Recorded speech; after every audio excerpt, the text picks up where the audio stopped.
همه بیزینس‌ها در ایران نیاز به انقلاب مشروطه دارن. من وقتی میخوام برندها رو کوچ کنم، وقتی بهشون میگفتم میخوای اول ایران شی، میگفت مثلا که دارم بهش میفروشم و بعد از 3 سال 4 سال اول ایران شد. اسم بادکوبه تقریبا برای خیلی آشناست مثلا تو ایران. به نظرت آیا میارزه که کمپانیایی که دارن شروع میکنن از همون روز اول انقدر بخوان هزینه بکنن؟ یه برندی که میخوایم خلق کنیم از قلب صاحب برند، خالق برند باید برند رو بکشیم بیرون. خیلی راحت داری بیانش میکنی. چجوری مثلا یهو میای کانادا برای اولین بار یه تیم دور هم میزنی بعد میتونی قرارداد بگیری از نتفلیکس؟ مستعد مشتری قبول میکنه، یا مشتری اون باید پولدار باشه، یا باید مستعد باشه، یا باید مشهور باشه. بیا یه جلسه واقعی مشاوره داشته باشیم. فکر کنم برای کسایی که گوش میکنن اون وقت میتونن ریل تایم بفهمن که این جلسه چطوری برگزار میشه. بیزینس فقط از رهبراش آسیب میزنه. یعنی یه کارمند بد نمیتونه اونقدر به بیزینس آسیب بزنه که یه رهبر بد میتونه آسیب بزنه. خیلی اتفاقا دارم سعی میکنم برای ساخت استارتاپ با این دد پیکسل استودیویی که دارم میزنم مدل هالیوود رو برای ساخت استارتاپ بیاریم بالا. قرار نیست تو چیزی خلق کنی که مشتری میخواد. قراره تو چیزی خلق کنی که سهیل علوی میخواد، که ذائقه مشتری تغییر کنه. در رابطه با AI که الان مثلا توی وی اف ایکس کمپانی هم داریم، آیا دارن استفاده میکنن؟ اجازه نداری. تو قراردادمون قید شده حق ندارید حتی یک فریم از AI استفاده کنید. برندینگ انجام شده. قسمت دیستریبیوشن رو چیکار میکنین؟ این رازیه که میخوام در میون بذارم.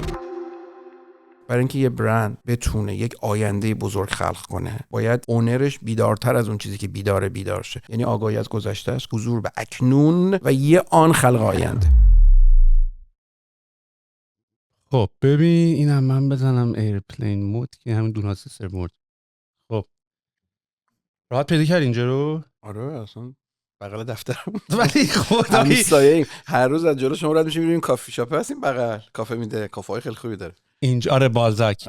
این کلا اینجا خیلی منطقه چیل و باحالیه. من خودم خیلی حال میکنم باش. و اینجا کارخونه‌های قدیمی بوده دیگه. این اصلا این ساختمانی که من هستم توی فکتوری، این اولا جزو قدیمی ترین کارخونه‌های کانادا است که الان تبدیل شده به رزیدنشال و لافت شده. میدون فریزبی هست. فریزبی ها این تو ساختن. یعنی اختراع و ساخت فریزبی این توه. بعد این توی فکتوری بوده، کارخونه اسباب بازی بوده، بغلیه کارپت فکتوریه، کارخونه فرش و اینا بوده. اون ورتر میری لایت فکتوری بوده، خیلی کریتیویتی در حد این بوده که مبل فکتوری و کار ماشین فکتوری و اینا بوده. و یه مقداری واقعا تو ساختمون قدم میزنی تاریخ رو توش میبینی. بله. آجوراش همه تاریخش خیلی قدیمیه. ولی خب یه بعدی که داره اینطوریه که ببین تابستونا مخصوصا به خاطر اینکه بی ام او فیلد اونوره و زمین استادیوم فوتبال اونوره و چند تا سالن کنسرت اونوره و یه استادیوم یه زمین فوتبال هست و اینور دی وی پی و این اتوبان.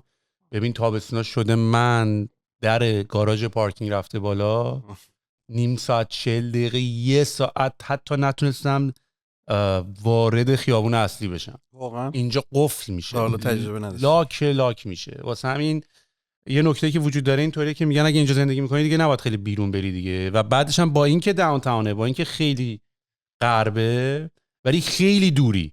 یعنی من از هر جا که میخوام برم فقط 40-50 دقیقه طول میکشه از این لیبرتی بیام بیرون. هم ترافیکش، هم شلوغیش، هم این که آره خیلی یکم دوره. یعنی من فکر میکردم خیلی نزدیک، خیلی سرم اومدم دم آفیس گرفتم خونمو. میدونی تو گوگل مپ هم میزنه 10 دقیقه. یه چیزی هم که وجود داره این که گوگل مپ اینجا خیلی برای من کار، مثلا من هر جا که میخوام برم میزنه مثلا 10 دقیقه یه رو 20 دقیقه. ولی تا میای بیرون جدیدن آپدیت جدیدشه چیه، قبلا اینا رو در نظر میگرفت ولی الان مثلا یه 20 دقیقه فقط تو چیزی 20 دقیقه تو ترافیکی و این تایمش هم تکون نمیخوره. زده مثلا 20 دقیقه طول میکشه ولی 20 دقیقه هم میزنه 20 دقیقه طول میکشه. میدونی یعنی انگار فقط داره تایم حرکت تو حساب میکنه انگار جدیدن. واسه همین آره دیگه. تو ما آفیس اینجا چیکار میکنه؟ ویژوال افکت دیگه، اصلا اسمش وی اف ایکس. البته میدونی که وی ویکتوریه، وی اف ایکس دیگه. ما اومدیم وی ما کردیم، دبلیو ای کردیم اسمشو وی اف ایکس و کار ویژوال افکت انجام میده. پست پروداکشن اصطلاحاً دیگه. یعنی ما پری پروداکشن اینو بیاد نزدیک‌تر. ما بیارش و خودت بیاد نزدیک‌تر. راحت. ما پری پروداکشن داریم، بعد پروداکشن داریم و پست پروداکشن. وی اف ایکس روی پست پروداکشن کار میکنه.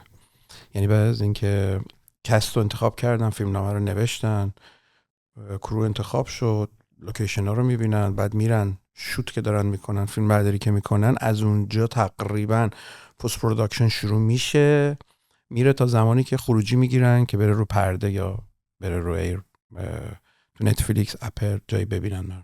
آره وی ویکتوری که داری وی افکس ویژوال افکس، این وی که تو میگی وی دبلیو ایش کردی. آره ما اومدیم اون رو کردیم ما یعنی افکس. یه تاچ بازی با اسمش کردیم. آره. دیگه اتفاقا اینم که پشتم مال شرکتون پشتش لوگوش هست. نو وی نایس. ببین اصلا کلا بابک بادکوبه، یعنی تو فکر میکنم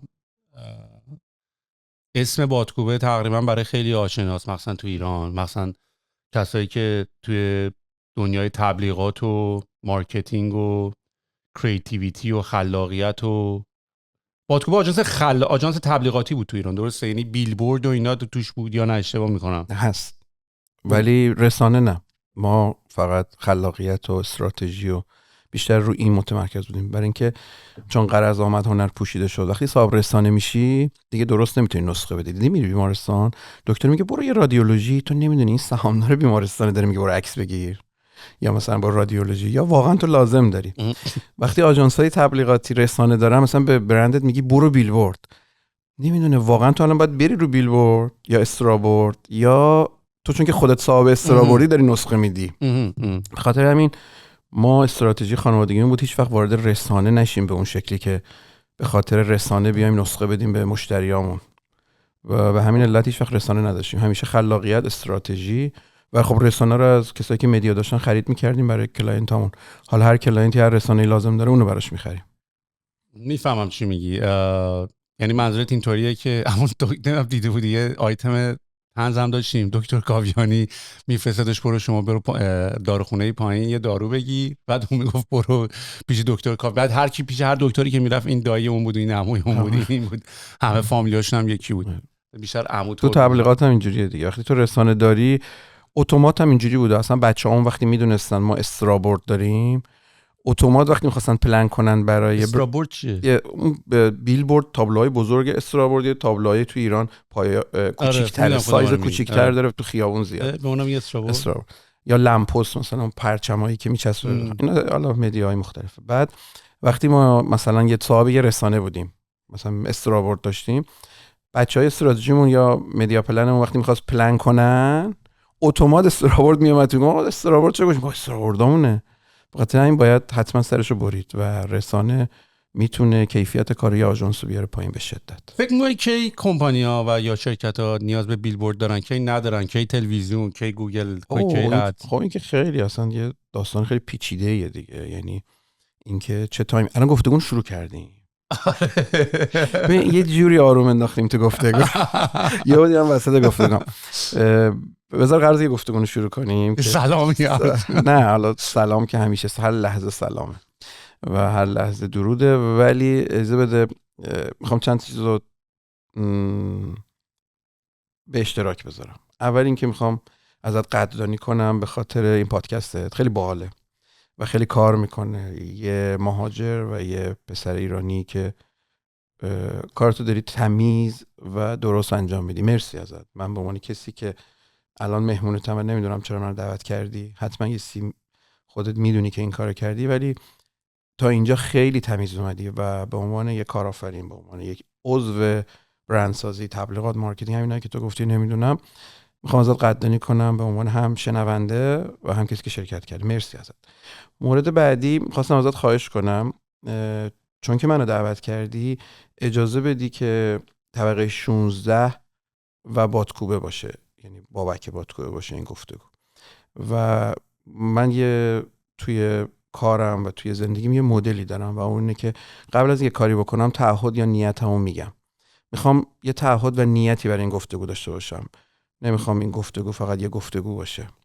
و تعهد و نیتی که دارم که میخوام باهات به اشتراک بذارم اینه که توی این گفتگو برای خودم کشف کنم و بشنوم چیزی که تا امروز نشنیده بودم و کشف نکرده بودم و اصلا کر و نابینا بودم به شنیدن و کشف کردنش.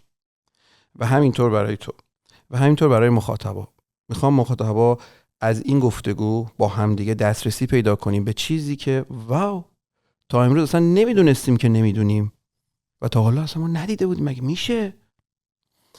و تقاضام هم ازشون اینه که هر جایی دارن میشنون یا میبینن اون کشف خودشون رو کامنت کنن، برای اینکه به تعداد آدم‌ها کش وجود داره، مثل اثر انگشت. شما از مثلا من اینجوری میکنم، یکی میگه وی ویکتوریه، یکی میگه عدد 2، یکی میگه یونانی عدد یونانیه، یکی میگه نمیدونم بورس، هر کی برای خودش برداشت میکنه. و من تقاضام اینه که بیایم از طریق این گفتگو یه فضایی خلق کنیم که هر کسی برای خودش چیز جدیدی کشف کنه و کامنت کنه. من هم اینجا برای خودم کشف کنم و امیدوارم تو هم برای خودت کشف کنی و این گفتگوی ما فراتر از گفتگو یک فضای دسترسی و تا حالا ندیده بودم بشه. من تعهدم به خودم، تو تعهد به خودت باشه، مخاطبم تعهدش به خودش باشه. مرسی. دمت هم گرم، خیلی هم مشتی هستی. اینی که حالا تو میگی تا اینجا خیلی تمیز طبقه 16 رو آوردی جلو، مطمئن نیستم تمیز خیلی کثافت کاری و اینا توش کم نبوده، ولی دمت گرم. و فکر میکنم یکی از دلایلش وجود آدمایی مثل خودتون هست که به بهانه اونا میشه صحبت کرد. و فکر کنم دلیل دیگه‌اش اینطوریه که مصاحبه داره انجام نمیشه. من واقعا کنجکاوم یه سری چیزا رو یاد بگیرم. یعنی الان داشتن بابک بادکوبه جلوی من که یکی از موفق ترین شرکت‌های تبلیغاتی ایران رو داشتن، مسلما برای من فرصت پیدا کردم با یه آنچه آدمی گپ و گفت زدن، موقعیتایی به وجود میاره، چیزایی یاد بگیرم که با مصاحبه کردن نمیخوام ببرمش. یعنی مصاحبه احساس میکنم یکم چیز میکنه، هدف تو میبره یه جای دیگه. میدونی شاید سوالاتی که دوست داری رو نپرسی، شاید یه سری سوالات تو ذهن من باشه شاید جذاب اصلا نباشه برای مصاحبه، ولی من اونا برام علاقه مندی وجود داره که بدونمش.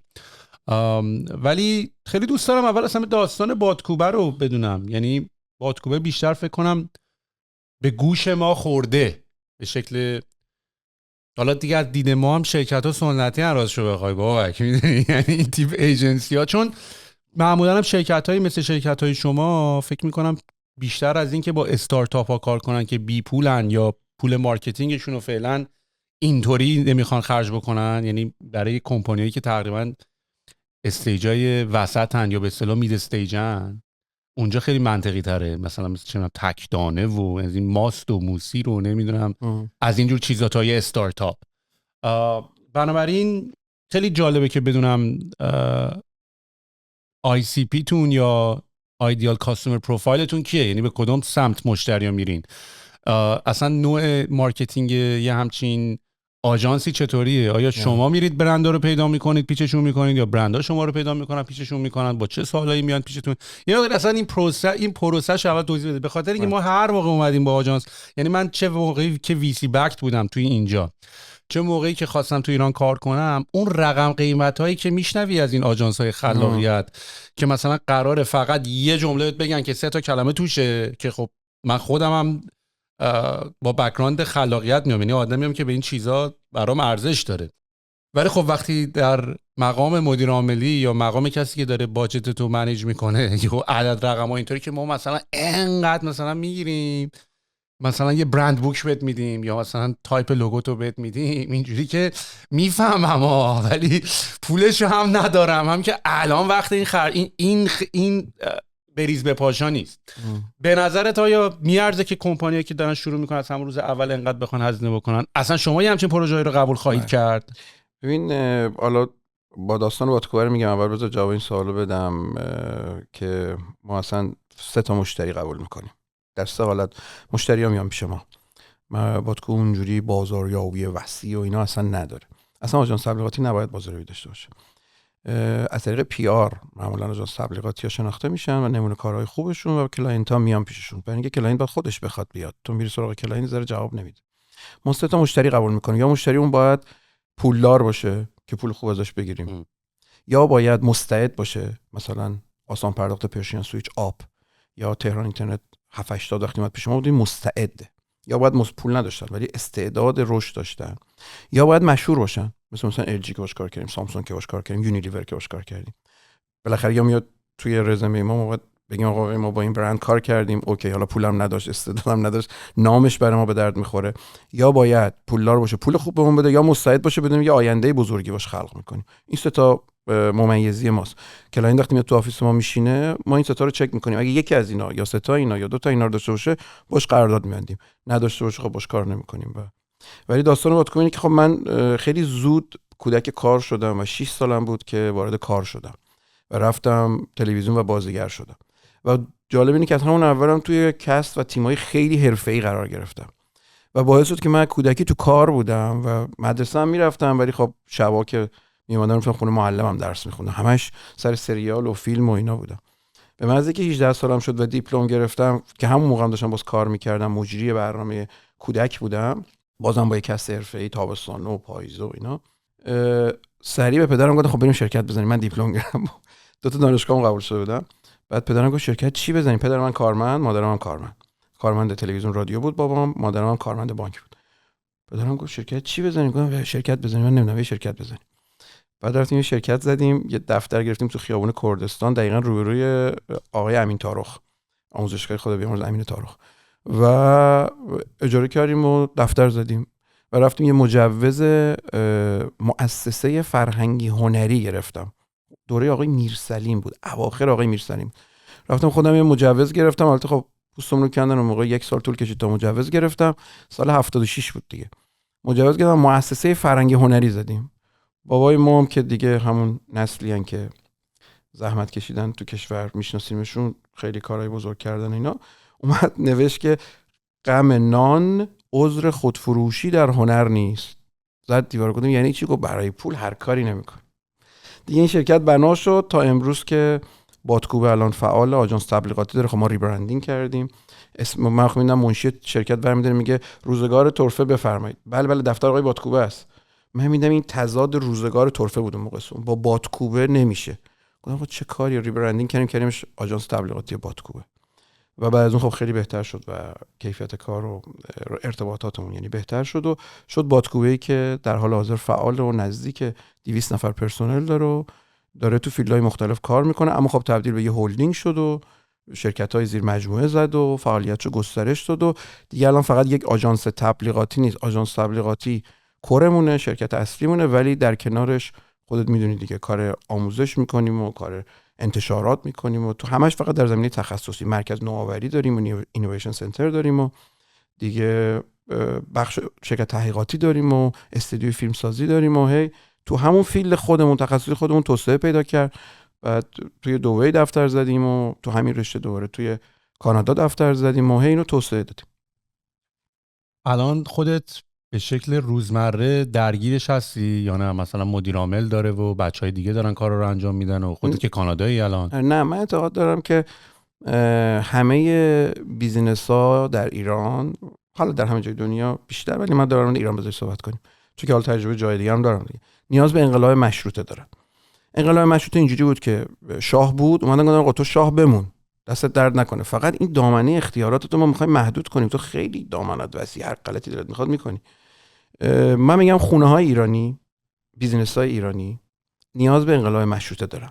به طرف تو خونه ایرانی پدره همه کار میکنه، بچه‌شو میخواد میکشه، زن آقا تو انقلاب مشروطه بالاخره درسته پدری، ولی یه حد و حدودی داری دیگه. بیزینس‌ها هم همین موضوع رو دارن. ما انقلاب مشروطه کردیم، یعنی خب من و پدرم و برادرم این کمپانی‌ها رو داریم و اونر اصلیشیم. اومدیم گفتیم آقا دامن اختیاراتتون معلوم کنیم، بریم چه کار است. خب من خروج کردم از آژانس بادکوبه و سپردمش به بچهای خلاق‌تر، جوان‌تر، همون که میگی نسلا. من اگه بودم الان دیگه، خب من 48 سالمه، من دیگه اولد فشنم دیگه، قدیمی‌ام.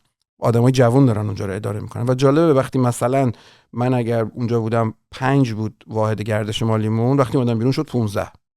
یعنی ما بچه‌هایی با ما کار کردن و تیم شدن و آموزش دیدن و سهامدار شدن که الان دارن رهبری سازمانمون رو انجام میدن. نه، من هولدینگ 19 و گاهی اوقات به شرکت‌ها جلسه دارم، یعنی مثلا 11-12 تا بیزینس دونه دونه من با اینا جلسه میذارم و اگه کمکی بخوان، کوچی بخوان یا مشورتی بخوان انجام میدم. وگرنه ما انقلاب مشروطه کردیم، اختیاراتمون رو محدود کردیم و هر کسی اختیارات خودشو داره و اصلا من حق ندارم توی اونا دخالت بکنم. این مدتی که دنیای کریپتو تو ایران جدی‌تر دنبال میشه، احتمالاً اسم والکس رو زیاد شنیدی. یه پلتفرم ایرانیه که تونسته تو این فضا جدی ظاهر بشه و تمرکزش روی ساخت یه محیط امن و حرفه‌ای برای معامله رمزارزاست. به مرور هم تونسته جای خودش رو تو اکوسیستم کریپتو ایران تثبیت کنه. والکس یه تیم داره از متخصصای فنی، طراحا و آدمای خلاقی که روی تجربه کاربر و توسعه محصول تمرکز دارن. الان هم دارن تیمشون رو گسترش میدن. از برنامه‌نویسا و توسعه دهنده‌های متخصص در حوزه بلاکچین گرفته تا توی حوزه‌هایی مثل توسعه، طراحی و مارکتینگ. اگه فکر می‌کنی می‌تونی توی همچین تیمی تأثیر بذاری، رزومت رو بفرست به hr@volex.net.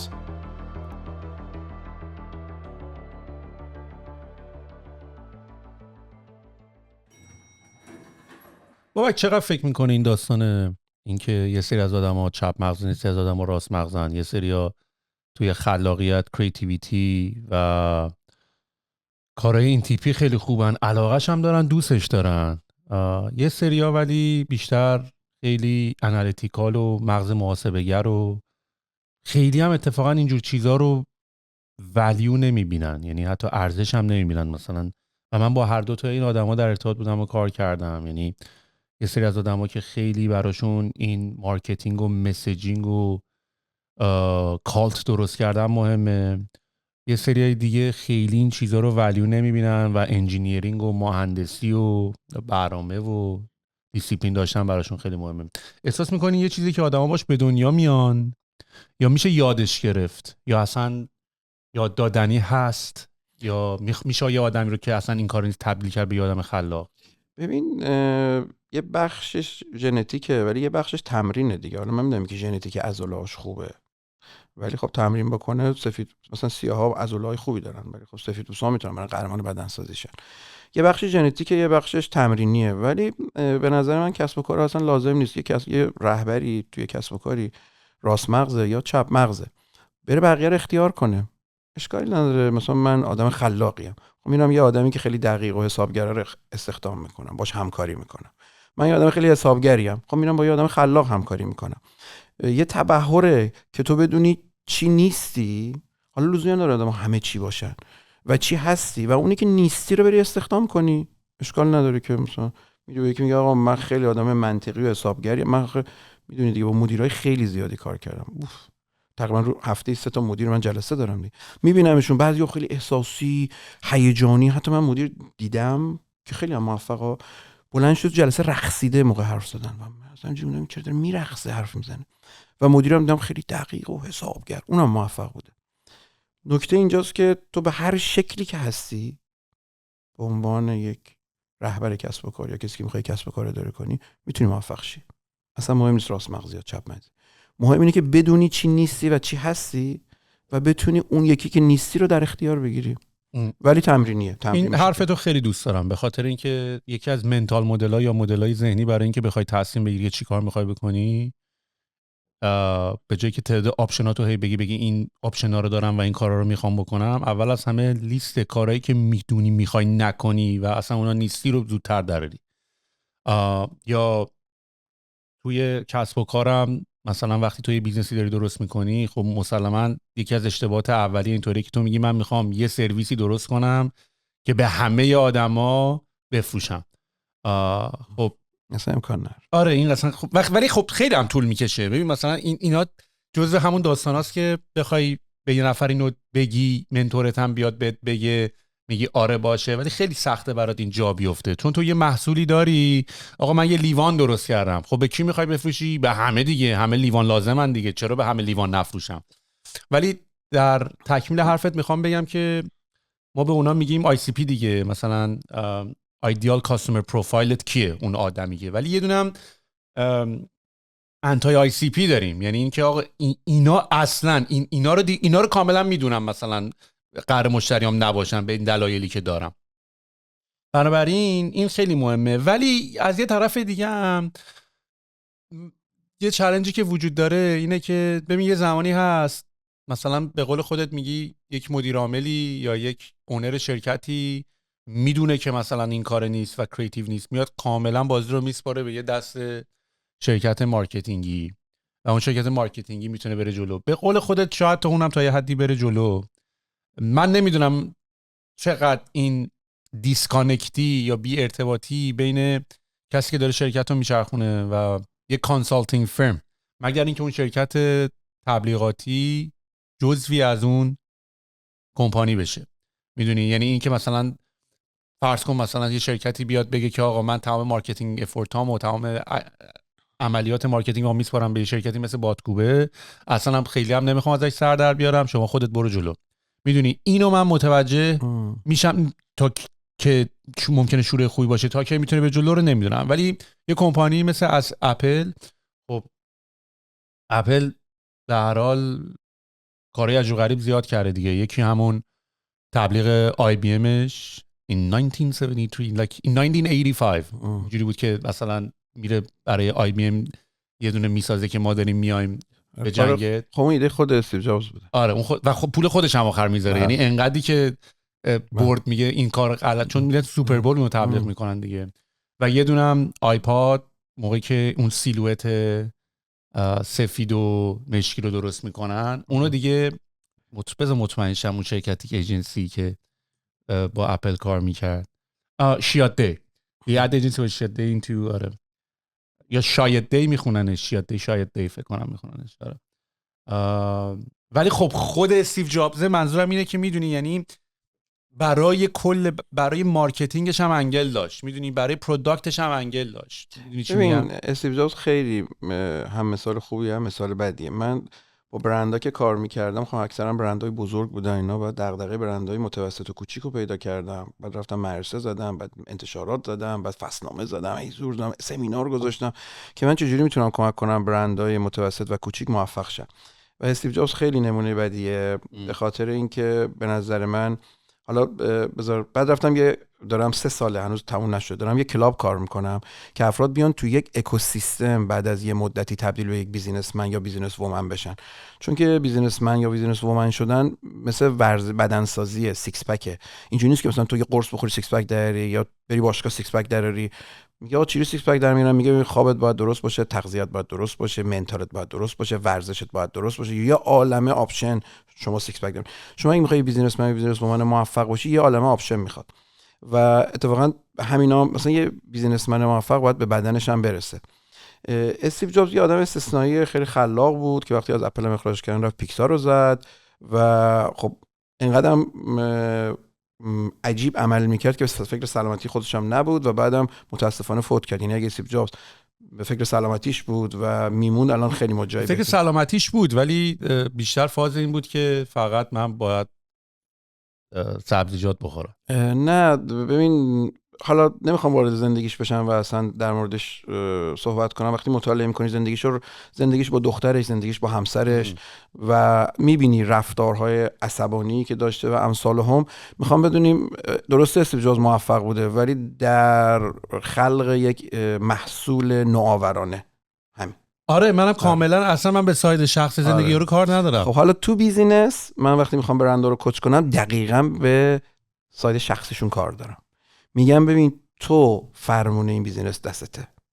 اگر تو عصبی بازی داری، اگر از خانوادت لذت نبری، اگر خودتو نشناسی و اگر ورزش نکنی و اگر سلامت نباشی، این بیزینس در اون حدی که باید موفق شه موفق نمیشه. جالب بگم وقتی من میرم برندو کوچ میدم خب خیلی اتفاق داشتیم برندایی که اصلا وقتی بهشون میگفتم میخوای اول ایرانشی میگفت مثلا که دارم بهش میفروشم، حالا بفروشیم اینا و بعد از 3 سال 4 سال اول ایران شد. نمونه‌هاش همه وجود داره. به خاطر اینکه من میرفتم اول یه خودشو میگرفتم، میگم ببین من تو رو میکنم اونور، تو پادکست طبقه 16 رو میکنی سهیل، ببین پادکست طبقه 16 سهیله. حالا هر چی سهیل رشد کنه موفق تر شه خودشو بیشتر بشناسه پادکست رو رشد میکنه. من هر چی به شما مشاوره بدم میرم از دفتر شما بیرون دوباره میشه سهیل. تا من هستم. به خاطر همین یه کاری که معمولا من خودم شخصا با برندها میکنم، میرم روی خودشون کار میکنم. مثلا شده برندی رو 2 سال دیگه داشت بعد ویران میگفت فوش میداد رسما به من، نمیذاشم تبلیغات کنه، نمیذاشم کامیونیکیشن بکنه. میگم تو هنوز کار داری. بعد از 2 سال اجازه دادم کامیونیکیشن بکنه ولی خب یهو جهش کرد. حرف اینه که بیزینس ها و کسب و کارها از آدم ها، یعنی آدم ها دارن این پادکست رو گوش میکنن یا میبینن، از اونا جدا نیستن. اونا اون بیزینس رو خلق میکنن، اونا اون بیزینس رو رهبری میکنن و هر چی خودشناسی و هر چی تسلط روی خودشون و خودآگاهیشون بالاتر بره، همون که گفتی آقا چی نمیدونم چی نمیخوام، اینا بالاتر بره، این بیزینس رو کمتر تو در و دیوار میکوبن، کمتر تو در نمیندازنش. در غیر این صورت آسیب میبینه بیزینس. و من دیدم بیزینس فقط از رهبراش آسیب میبینه. یعنی یه کارمند بد نمیتونه اونقدر به بیزینس آسیب بزنه که یه رهبر بد میتونه آسیب بزنه. و شما میبینید دیگه الان مثلا بیزینس کشورها هم همینجورن. ببین رهبر عوض میشه یا اون کشور یا خدا هر روز یه داستانی داره. مثلا همین الان رئیس جمهور آمریکا عوض شده میبینی همش دعوا درگیری. با اینکه میخوام بگم یعنی رهبر خیلی میتونه روی یک بیزینس و کسب و کار اثر بذاره. به همین علت من اولین کاری که میکنم میرم یقه رهبراشونو میگیرم، میگم بیا با هم صحبت کنیم ببین چیا نمیخوای.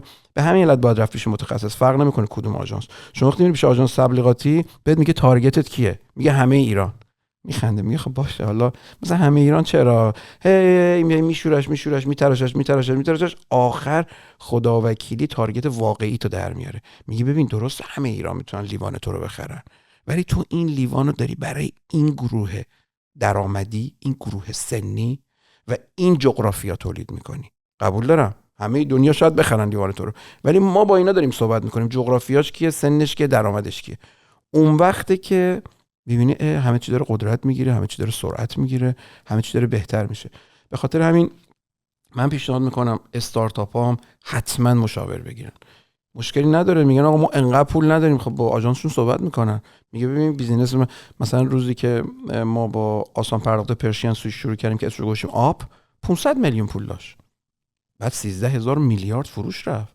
خب با 500 میلیون نمیشه، ما دیدیم مستعده، اومدیم آروم با هم شروع کردیم ولی گفتیم ببین فردا که بزرگ شدی پولدار شدی با ما به ما الان میسوزیم پا تو، پولی نمیگیریم ازت زیاد، ما که پولی نداری که اصلا بدی، ولی بعدن که بزرگ شدی ما رو یاد نره، یه توافق نامه نوشتیم بعد رفتیم. پس همون بخش مستعد بودنه. اگر که یک بیزینسی فکر میکنه مستعده، میره با آژانسش صحبت میکنه، میگه ببین دوست عزیز من مستعدم، میتونم اینقدر پول درارم، الان ندارم، بیا با من همراه شو، ولی اون روزی هم که اونقدر پول درآوردم با توافق نامه نوشتم ترکت نمیکنم. خیلی ایداله. یه دوره‌هایی هست توی خارج از کشور که چگونه با آژانس تبلیغاتی خود حرف بزنیم، کار کنیم. ما باید بلد باشیم چطوری حد اکثر استفاده رو از آژانس تبلیغاتی همون بکنیم. میدونی این معمولاً ناقص مونده و شناخته نشده است. اگه کسی بلد باشه با آژانس تبلیغاتیش درست رفتار کنه، میتونه خیلی فرصت‌های بزرگی برای بیزینسش خلق کنه. خیلی باهات موافقم، گرچه به نظر من زمان خیلی مهمه. اگه برگردیم عقب با توجه به آموزه هایی که مثلا ما تو دنیای استارتاپ داشتیم که خیلی باید لین بری جلو و خیلی باید کر کثیف بری جلو و اصلا نپاشی و فعلا باید یه سری مشتری بگیری که پروداکت تو رو خیلی دوست دارن. یه جمله معروفی هم هست، میگن به جایی که 100 نفر آدم داشته باشی که پروداکت تو رو هر از گاهی دوستش دارن، به جاش 50 تا آدم بگی که عاشق پروداکتتن. یعنی فوکس تو بذار اون 50 نه رو 100 و ولش کن 100 نفری که هی حالا هر تو رو خوششون میاد، ولی 50 نفر که عاشقتن تو انتخاب بکنم. و هزینه‌های این چنینی مثل حتی طراحی لوگو و برندینگ و اینا یه مقداری برای مرحله‌ای بود که تو حداقل یوتیلیتی اپلیکیشنت و استفاده شدن از اپلیکیشنت دیگه خودشو اثبات کرده، تو دیگه میخوای یه مقداری پوست بندازی وارد مارکت بزرگتری بشی. اینو برای زمان قدیم من میپسندم. در حالا من که خودم چون با بک‌گراند کریتیو و آرت شروع کردم، یه مقداری شاید نسبت به یه آدم دیگه‌ای که از یه دنیای بیزینس و شاید انالیتیکال تر میاد، یه مقداری بیشتر به این چیزا وزن میدم. ولی الان تو دور زمانه‌ای که وارد بازی AI شدیم یا انقدر رقابت زیاده، مثل قدیم نیست که 7-8 تا کمپانی باشن. الان دیگه هر روز این ور اون ور هر کاری می‌خوای بکنی کاری داری می‌کنی. الان دیگه واقعا اگه نخوای با کیفیت شروع بکنی، اصلا مثل قدیم نیست بگی حالا فعلا کار کثیف شروع می‌کنم هر موقع که کار کرد. الان اصلا همینجوری شروع هم که میکنی تو مارکت میای، باید خیلی خیلی خیلی خیلی بشه همون اول ایمپرشن خیلی خوبی درست بکنی. ببین خب من مرکز نوآوری دارم، چند تا استارتاپ دارم، کاملا این فضا رو میشناسم، این کارو کردم، چند تا استارتاپ باشون کار کردم، اصلا از هیچی نبودن من استارتاپ ها شروع کردم، الان بزرگترین‌ها تو ایران. من نمیدونم اوایل که هواپیما پرواز میکرد و برادران ویلور راید بودن اینا، خب شاید خیلی میخوردن زمین، ولی الان هواپیمای اونچنان نمیخوره زمین. من نمیدونم چرا استارتاپ‌ها فکر می‌کنن آقا بریم جنگ چریکیه، بریم همینجوری رومینو، بریم تو تیررس دشمن، حالا بالاخره یه چیزی میشه خاکریزی رو میگیریم. من اصلا با این ایدئولوژی و این نگاه موافق نیستم تو استارتاپ. امروز دیگه به قول شما AI اومده، این هم آدمای متخصص هستن، تو قبلش میتونی چک کنی ایده‌تو، تو قبلش میتونی نگاه مخاطب یا کانسیومر اینساید رو در بیاری و کلی اتفاقا میتونه بیفته و بینش رو پیدا کنی، اصلا قرار نیست سقوط کنی یا قرار نیست آسیب ببینی یا قرار نیست خرج زیادی بکنی. یه جواب دارم بهت بدم. یه نکته جالبی، نمیخواستم حرفتو قطع کنم ولی به خاطر اینکه ببین من دلیلی که این پادکست رو زدم به خاطر کتاب که زیاده، خب اینترنت هم که میتونی بری با چت جی پی تی صحبت کنی و اینا، ولی یه تجربه زیسته‌ای وجود داره که من وقتی کار کردم که جوابی که گرفتم یا برداشتی که از اینکه چرا اون کارا رو نباید بکنی متفاوت تر از جملاتی بود که خوندم. میدونی یعنی این همه کتاب خوندی مثلا چرا باید این کار رو بکنید، چرا نباید این کار رو بکنید، و خب تو هم گفتی آره حرفم درسته ها، ولی وقتی رفتی اون کارا رو کردی برداشت متفاوت تر از این که چرا باید این کارا رو میکردی یا چرا باید اون کارا رو میکردی دلیل دیگری داشت یا برداشت دیگری داشتم، به خاطر ریزن دیگر و دلیل دیگری من اون کارا نمیخوام بکنم یا میخوام بکنم. میدونی در رابطه با این حرفی که داری میزنی که بعضی از شرکت ها و کمپانی ها و استارتاپ ها چرا فکر کنن قبط بخورن زمین، من این حرفتو خیلی قبول دارم. من خودم جز اون دسته از آدماییم که میگم آقا وقتی میخوای بری یه چیزی رو بسازی، به خاطر اینکه یه سری آموزش‌های غلطی وجود داره. مثلا به ما گفتن که fail fast، میدونی یعنی به این معنا که تو سریع امتحان بکن، سریع تا میتونی بساز، اپتیمایز کن برای تعداد و کوانتیتی، مثلا هی فیچر بزن، اینو بزن، اونو بزن، اینو بزن، ببین کدومش کار میکنه، کدومش میگیره، اونی که گرفت بعد برو رون دبل داون کن، بقیه رو چیز کن. من احساس میکنم این برای یه سری آدماییه که یه مقداری هیچ تیست یا هدف خاصی برای اینکه یه چیز درست بکنن تو مارکت ندارن. نه خب این آگاهی نبوده. مثلا اون موقعی که فیسبوک رو کار کردن برای بچهای دانشگاه نوشتن و اینا، اون موقع این حجم از شبکه‌های اجتماعی، این همه از اطلاعات، این همه از AI و دسترسی و دیتا وجود نداشته که اونا اومدن این کارو کردن. حالا میگن شانسی گرفت، آقا ما بریم پس 10 تا چیز شانسی بزنیم یکیش بگیره. خب چرا؟ خیلی الان خیلی راحت میشه اینا رو حساب کرد، میشه بررسی کرد، میشه ریسک آورد پایین و بعد این کارو کرد. من اصلا این نگاهو ببین، مثلا این مثال اولا که هر کسی به هر چی که باور داره میره دلایلشو پیدا میکنه، میره ثابت میکنه. به همین علت 100,000 تا چیزو ملت دارن میپرستن.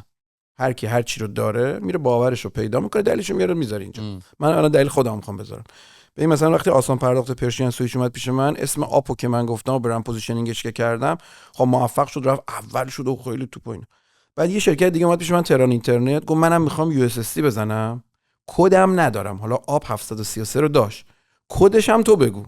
یعنی از قبل خلق پروداکت اصلا، یعنی به غیر از که اسممو تو میگی کدش هم تو انتخاب کن، من هر کدی بخوام میتونم برم درخواست بدم بگیرم. 780 و کدش هم من انتخاب کردم، اسمش هم همینطور، یعنی یه پله زودتر از آب. خب الان 780 اومده شده اول واسه خودش.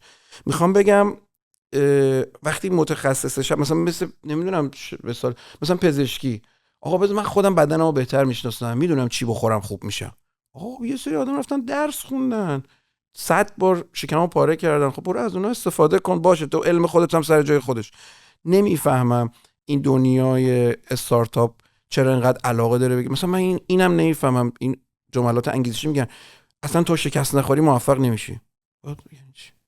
کی تا تو کوه نیفتی کوهنورد نمیشی؟ نه خیلی من میشم شکست نخوردن موفق. نه قبول ندارم البته این حرف تو. خب همون هر کسی خوبه که قبول نداره. واقعا نمیشه شکست. نه میشه شکست خورد. اسم شکست نیست، به خاطر اینکه شاید کلمه شکست رو عوضش، چون شکست یعنی مثلا دیگه ترکیدی و همه چی. اسمش تو مثل کلید، برای من دست کلیده. با کلید اول که دره وا نمیشه، کلید اول میندازی، خب فیدبک این نخورد این نخورد این نخورد. چرا؟ من یه راه بهت نشون میدم. این کلیدا رو این کاورای رنگی روش میزنی، همون اول کلید اول میز باز میشه. یه سوال، تو تصادف نکنی راننده نمیشی؟ خیلی راننده اصلا تا تصادف نکردن. این گفتگو برای این خلق شده که اگه تصادف کردی گواهینامه‌تو ننداز دور، بذار زیر پات، یه آدم با تجربه تری شو. اینکه شکست اگه خوردی از بیزینست کویت نکن. اگه شکست خوردی بدون آهان یه تجربه است، بذار زیر پات قد بیزینست بلندتر شه. ولی این اتفاق رو اگر ما بیاریم که نه آقا جان شما شکست نخوردی پس بیزینس نه، ولی کاملا حرفتو فکر نمی کنم داریم مخالف هم حرف میزنیم، ولی فکر میکنم در برداشتمون یه تفاوتی وجود داره. مثل این میمونه که شوت کاتدار رو تو بیای بگی آقا چرا نمیتونی همون اول شوت بزن کاتدار مشتی بره تو گل. خب نمیشه، خب 20 بار بزنی تا بیاد تمرینه. همینو من خب من میگم کلمه شکسته که میگیم اون ریجکشنه، یا این هم مثالی که من دارم میزنم کلمه شکست شاید خیلی وزن زیادی داره. منظور منم همون تمرین است. اون کلمه شکسته که میگن منظور همون خوردن زمینه است، منظور همون تمرین است. برای من اینه معنیش. ما تو مرسه بادکوه تا الان مثلا خیلی 600 نفر بیشتر اومدن دوره دیدن برای همین تبلیغات و بیزینس و مارکتینگ و اینا. من همیشه اگه سر کلاسی بودم و افتخار داشتم که بتونم سر اون کلاس باشم، به بچه‌ها گفتم این چه فرضیه شما میخواید وارد بیزینس؟ خب من میخوام شکست بخورم بیزینس. یعنی میری اصلا دنبال شکست. تو داری میری بیزینست موفق شی، قرار نیست شکست بخوری. این همه علم و آگاهی و اطلاعات و اینا. ولی اگر شکست خوردی هورا، بذار زیر پات قدت بلند شه. ولی تو نمیری شکست. مثلا آقا داری میری کوه، حتما 3-4 بار باید بخوری زمین تا بری قله. بعد تو همش دنبال اینی کجا بخورم زمین که برم رو قله. نه، ولی اگرم زمین خوردی بدون میتونی برسی به قله. یه ذره میدونی بعضی موقع جملات، حالا طبق تجربه من ها، نمیگم منم، اینم تجربه منه، بعضی موقع جملات یه جوری استفاده میشه که کسانی که میخوان وارد کسب و کار شن میگه خب برم کجا شکست بخورم یه بیزینسمن شم. آقا اصلا شکست قرار نیست بخوری.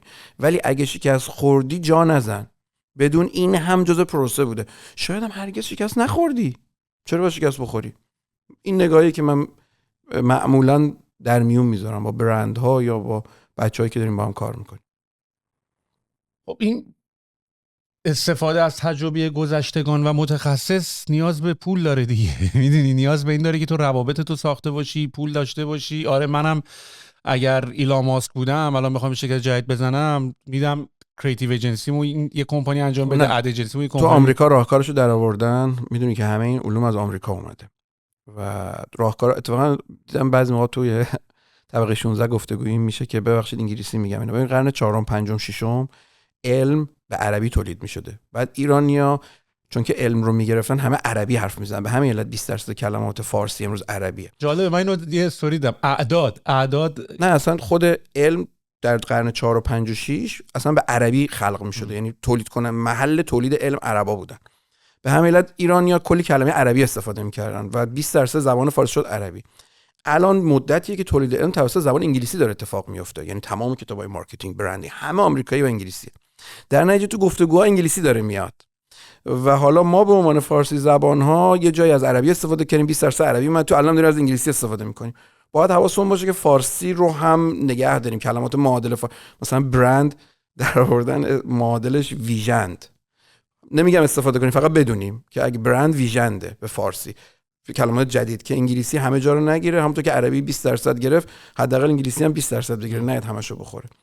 ببخشید اینو وسط حرف یادم افتاد، نمیخوام همه اول پادکست 16 میگم ما انگلیسی حرف میزنیم فلان اینا. خب بخاطر اینکه علم داره به انگلیسی تولید میشه الان و خیلی این ماجرا طبیعیه. من که من قسمت فارسی را پاس بداری داشت رو میفهمم، ولی وقتی من هدفم برقراری ارتباط و کامیونیکیت کردنه، من اگه میتونم با کد باهات حرف بزنم که با کد اصلا باهات حرف میزنم، ولی من دیگه از هر چی بتونم استفاده کنم که منظورم برسه استفاده میکنم. خیلی دنبال این که حالا اینو پاس بدارم مگه برند حرف منظور منو میرسونه، یا اگه فوش هم آقا همینه دیگه. فوش هم که فوش آدم بی تربیتی که نیستی، داری میبینی کدوم مفهوم و راحت تر با اون هدفی که داری میرسونه. دقیقاً. بعد من یکی دیگه نمیخواد بفهمه، به من خیلی ارتباطی هم نداره راستشو بخوای. ولی قسمت فارسی آره هر موقع من خودم الان دارم سعی میکنم، من خودم تا جایی که بتونم، مثلا به خاطر داشتن لحنی رساتر و شیواتر، قشنگتر و زیباتر خودم دوست دارم. میدونیم یعنی من اگر هم سعی بکنم فارسی حرف بزنم به دلایل دیگری خواهد بود، نه به اون دلایلی که حالا برگردیم سر اون گفتگویی که داشتیم.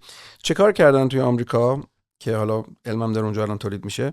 اومدن گفتن آقا استارتاپ‌ها پول ندارن که چیکار کنن؟ گفتن خب سهام بدن، همون کاری که با کدنویساشون میکنن، برنامه‌نویساشون میکنن.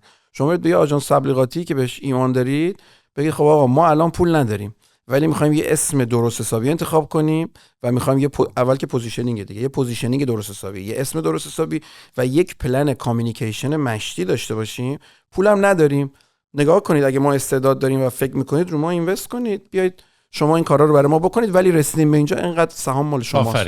همین کاری که آپ توی بخشی با ما کرد. ما موقع که رفتیم با آب کار میکردیم، اون آژانس تبلیغاتی بودیم، خیلی هم رفیق بودیم، خوشحال بودیم. آب هم خیلی رشد کرد. بعد 780 اومد سراغ ما که کریمش 780. آب فهمید گفت آقا با 780 کار نکنید. گفتیم نمیشه که ما زندگیمونه. گفت من سهام میدم بهتون. و با 780 دادیم، آقا داره سهام میده ارادت.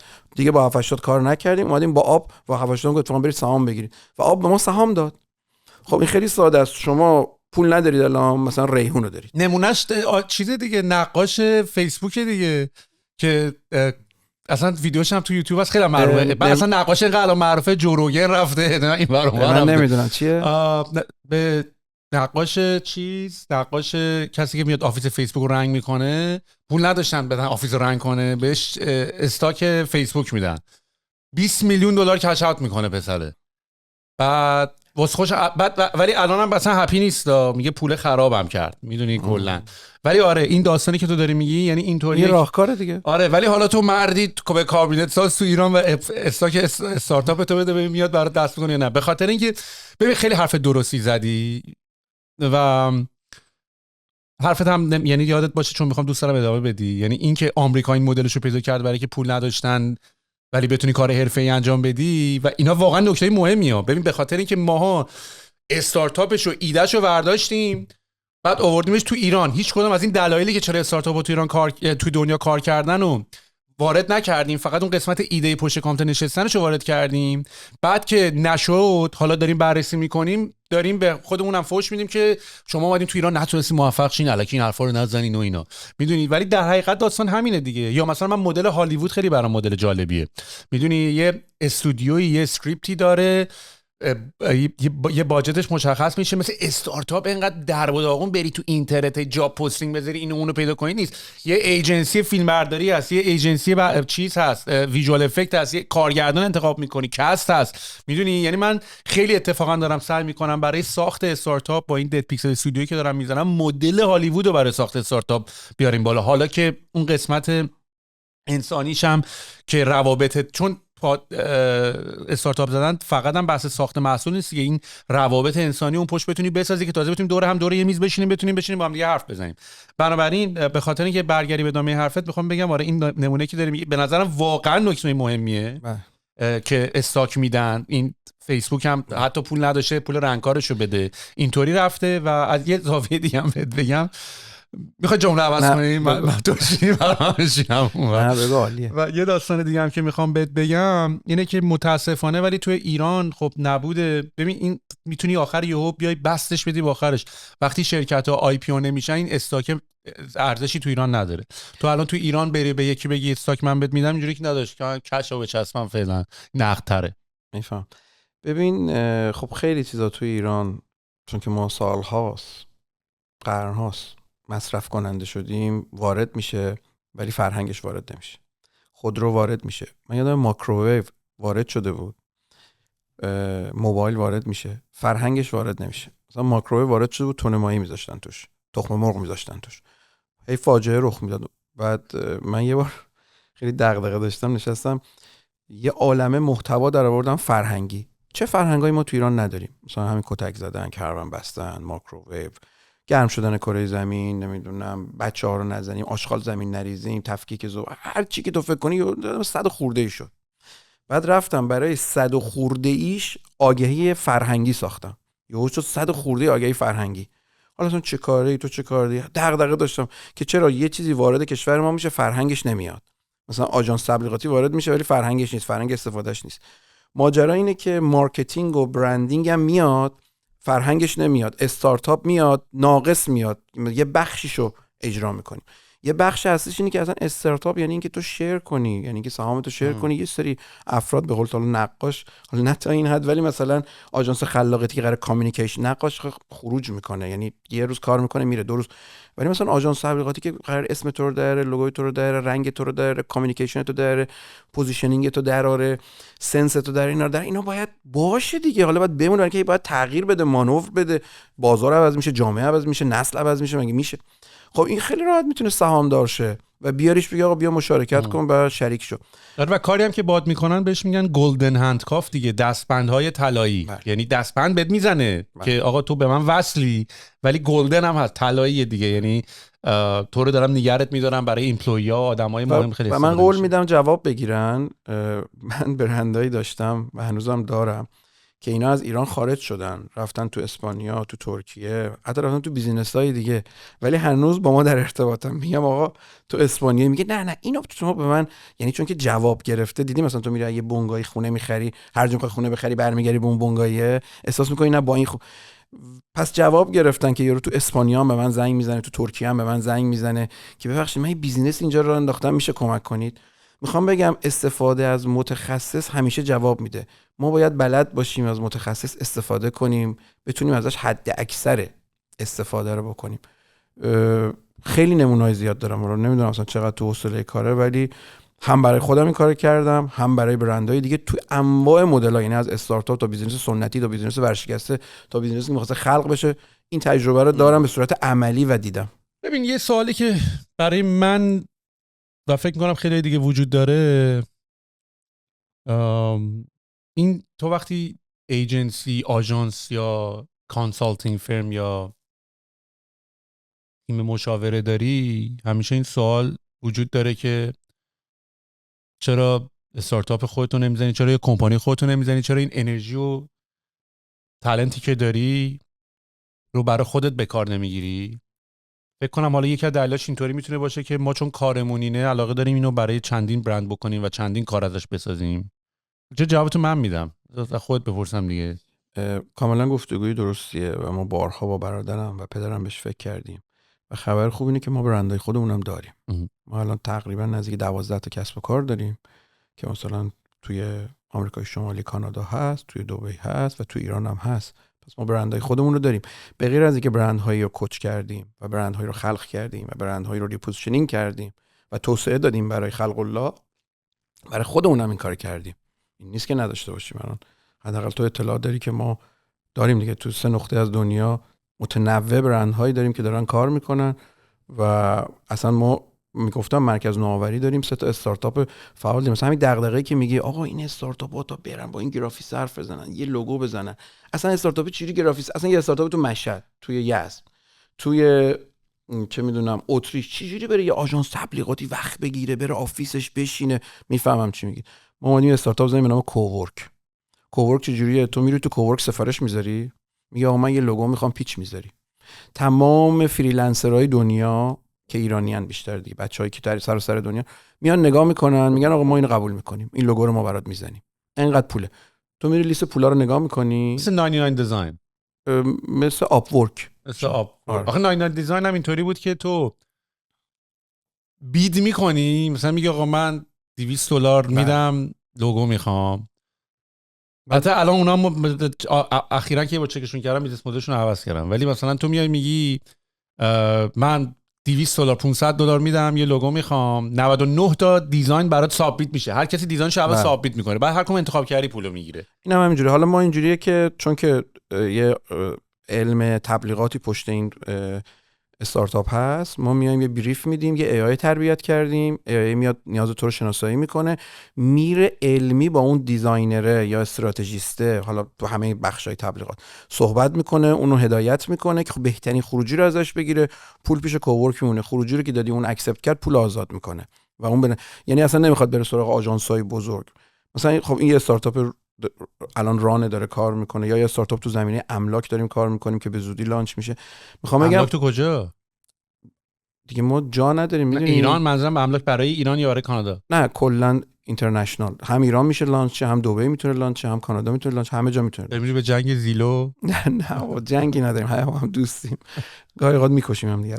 ماجرا اینه که میخوام بگم یعنی ما داریم همین کارو میکنیم، یعنی همین VFX یا B2P یا شرکتایی که ما داریم، خب برندایی که برای خودمون خلق کردیم و شاید برای اولین بار دارم میگم که هولدینگ ما داره وارد تولید پروداکت هم میشه و به زودی شاید پروداکت خواهیم بود از فیزیکی. بله مثلا سلف کیر. عشق منه. آخ تو هم که میتونی تو پاچه کنی قشنگ. کرمه اصلا ممکن کاری هم نکنه. ولی تو یه جوری قول میدم پوستی شاداب. نه قول میدم یه محصولی میدم که تا حالا تو دنیا نبوده. ببین من تو فشار مهاجرت که میدونی چقدر سخت و اینا نشسته بودم تو سرمای کانادا، تنها روی کاغذ یهو توی 10 دقیقه 10 تا محصول خلق کردم، یعنی 10 تا ایده که اصلا وجود نداره و انسان بهش نیاز داره. بعد به برادرم پویا گفتم که پویا من 10 تا محصول خلق کردم که تو دنیا وجود نداره و انسان بهش نیاز داره. خب خیلی غیر واقعی بود. پویا میگه که چه جالب، باشه حالا این میرفت یه بارش فیلم میدیم. گفتم آقا این 10 تا خب بگو.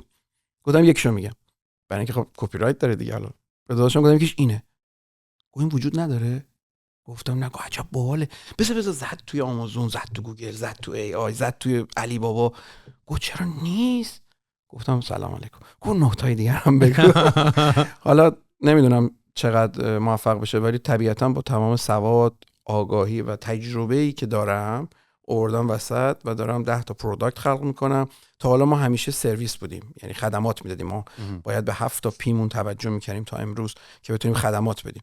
این دفعه اومدم روی تولید محصول و تولید محصول فیزیکی و سلف کیر، برای اینکه عشق من آدمان و احساس میکنم هر آدمی همه جهانه برای خودش و مهمترین نقطه هستی. خیلی جای خوبی هم هست. ببین من نمیدونم تو این ایجیوانو دیدی، اتلتیک گرینز، این پودرای سبز که میخوری که مثلا اگه اونجا نگاه رو میذارم نگاه کنی مثلا من 50 تا مالتی ویتامین و نمیدونم آشوگاندا و این چرت و پرتا دارم.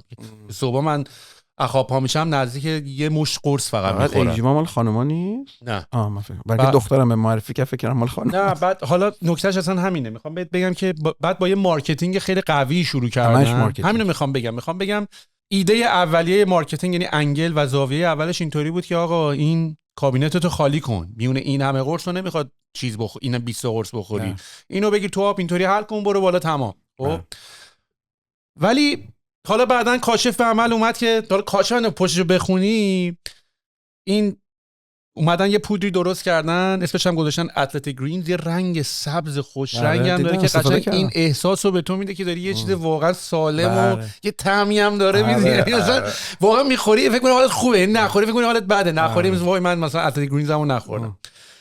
ولی چون اومدن یه محصولی درست کردن که عام جامعه بتونه مصرفش بکنه و یه همچین پروداکتی که بخواد تمام پروبایوتیکا و تمام مالتی ویتامینا و تمام مواد معدنی و املاح و اینا رو داشته باشه و بتونی یه اندازه درست کنی که به خلق الله بخوره و باعث نشه یه نفر حالش بد بشه، تو باید از همه اینا احتمالاً یه مقدار خیلی مینیمالیو بریزی توش. یعنی مثلا ویتامین C مثلا خیلی کم، مثلا همه چی خیلی کم. کاشف به عمل اومد که این پشتشو میخونی و نگاه میکنی تقریبا خیلی ناچیزه برای نیاز روزانت حتی.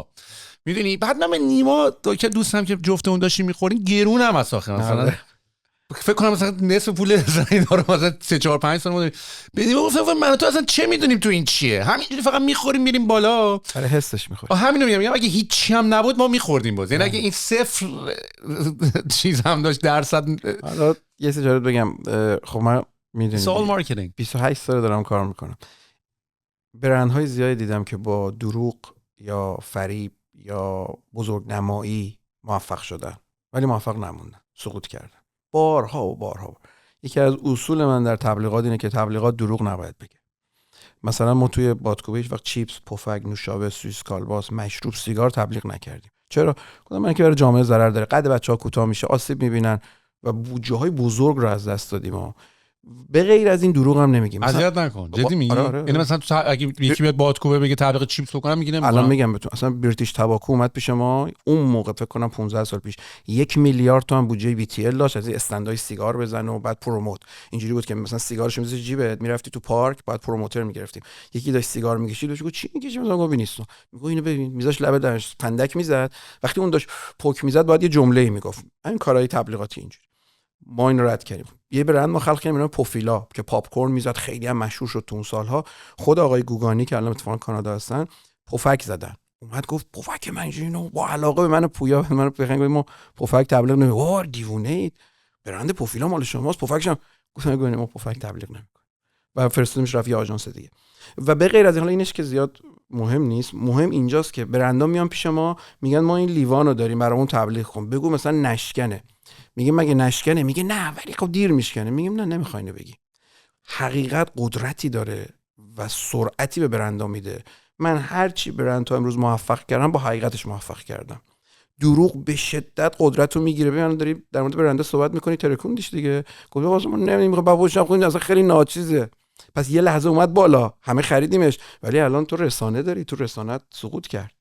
و دختر من اتفاقا پادکست های شما رو میبینه و اون اینو میخرید، الان اون نمیخره و این محکم‌تر میکنه که دیگه نخره.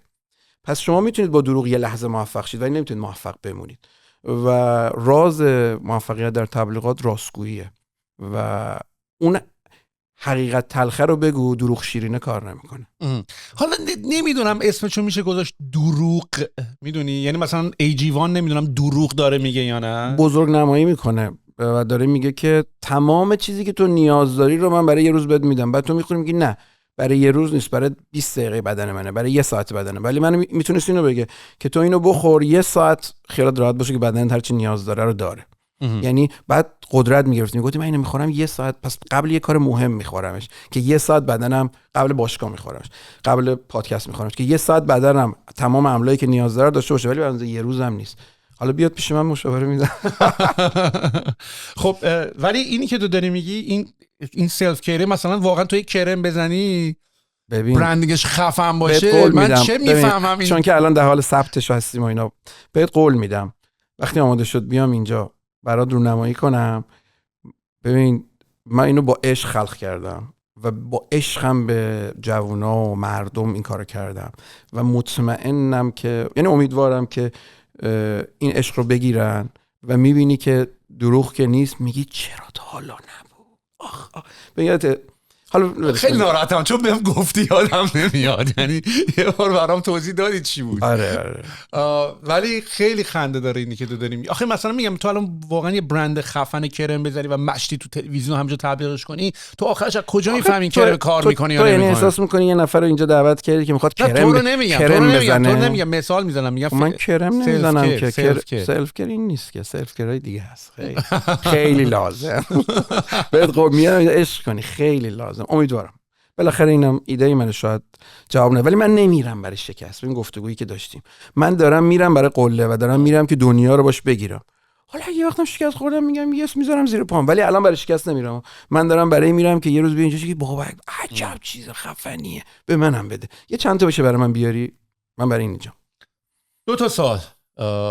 سوال اولو باید سوال دوم باید اول بپرسم چون ربط دارم به هم دیگه. برندینگ انجام شده، کارا انجام شده، مسیجینگ انجام شده، دلیوریش خیلی مهمه. نحوه این که این به گوش مخاطب برسه، چگونه برسه و توسط چه وسیله برسه خیلی مهمه. قسمت دیستریبیوشن رو چیکار میکنین؟ الان میگم. ببین معمولا کلمات برندینگ و مارکتینگ و ادورتایزینگ و نمیدونم اینا رو معمولا صاحبان کمپانی اشتباه استفاده میکنن و به شدت برام عجیبه که مثلا فکر کنم تو بگم این تصویر منو داره خوب میگیره، مخاطب میگه و خیلی این اتفاق میفته. ماجرا اینطوریه که تو اگر پوزیشنینگ تو درست در بیاری و کور ولیوات رو درست در بیاری، تارگت تو درست در بیاری و نیم تو درست در بیاری و قوانین بصری و قوانین وربال، یعنی ویژوال و وربال، کلامیت رو درست در بیاری، اصلا بقیه چیزا عین آب خوردن اتفاق میفته. ما موقعی مسئله داریم و موقعی به چالش میخوریم که اونا رو نداریم و بعد میگیم حالا میخوایم کامیونیکیشن کنیم، میخوایم ارتباط بگیریم، چی بگیم؟ دیدی میگن اسم بچه رو چی بذاریم؟ قدیمی اصطلاحش میگه بچه که به دنیا میاد اسم خودشو میاره. شما وقتی که یک سری سوالا رو جواب میدیم، مثلا اگر بذار بگم، اگر که مثلا تولید محصول داری باید پروداکت، نقاطی که به پلیست، پروموشنت و پرایست شفاف شده باشه برات، و اگر خدمات داری میدی پیپلت و فیزیکالیت و پارتنرشیپت و پروسست هم باید شفاف شده باشه. اگر اینا شفاف شده باشه و ولیوهات معلوم باشه، پوزیشنینگت معلوم باشه، نامت درست باشه و قوانین وربال و ویژوال تو از قلب تو، ببین من اگه بخوام قوانین وربال و ویژوال طبقه 16 رو بگم، باید از قلب سهیل بکشم بیرون. ببین سهیل، من امروز به خاطر اینکه به مخاطبم احترام بذارم 2 دست لباس آورده بودم و جفتشو پوشیدم و یه کوچ داشتم، گفتم کدوم؟ گفت اون. و به تو گفتم کدوم، گفتی این، و من اینو پوشیدم. چرا؟ به خاطر اینکه اینجا زمین بازی توه و برند توه، و اگر من بخوام ویژوالم رو دیزاین کنم باید ویژوالم با برند تو دیزاین کنم، نه با کچم. خب این رازیه که میخوام در میون بذارم، اینه که یه برندی که میخوایم خلق کنیم از قلب صاحب برند، خالق برند باید برند رو بکشیم بیرون. نه که ما هنر داریم، ما ادورتایزینگ میدونیم، ما مارکتینگ میدونیم، ما خودمون بلدیم برند خلق کنیم. نه داداش، تو اینا که داری نگه دار از قلب مخاطب.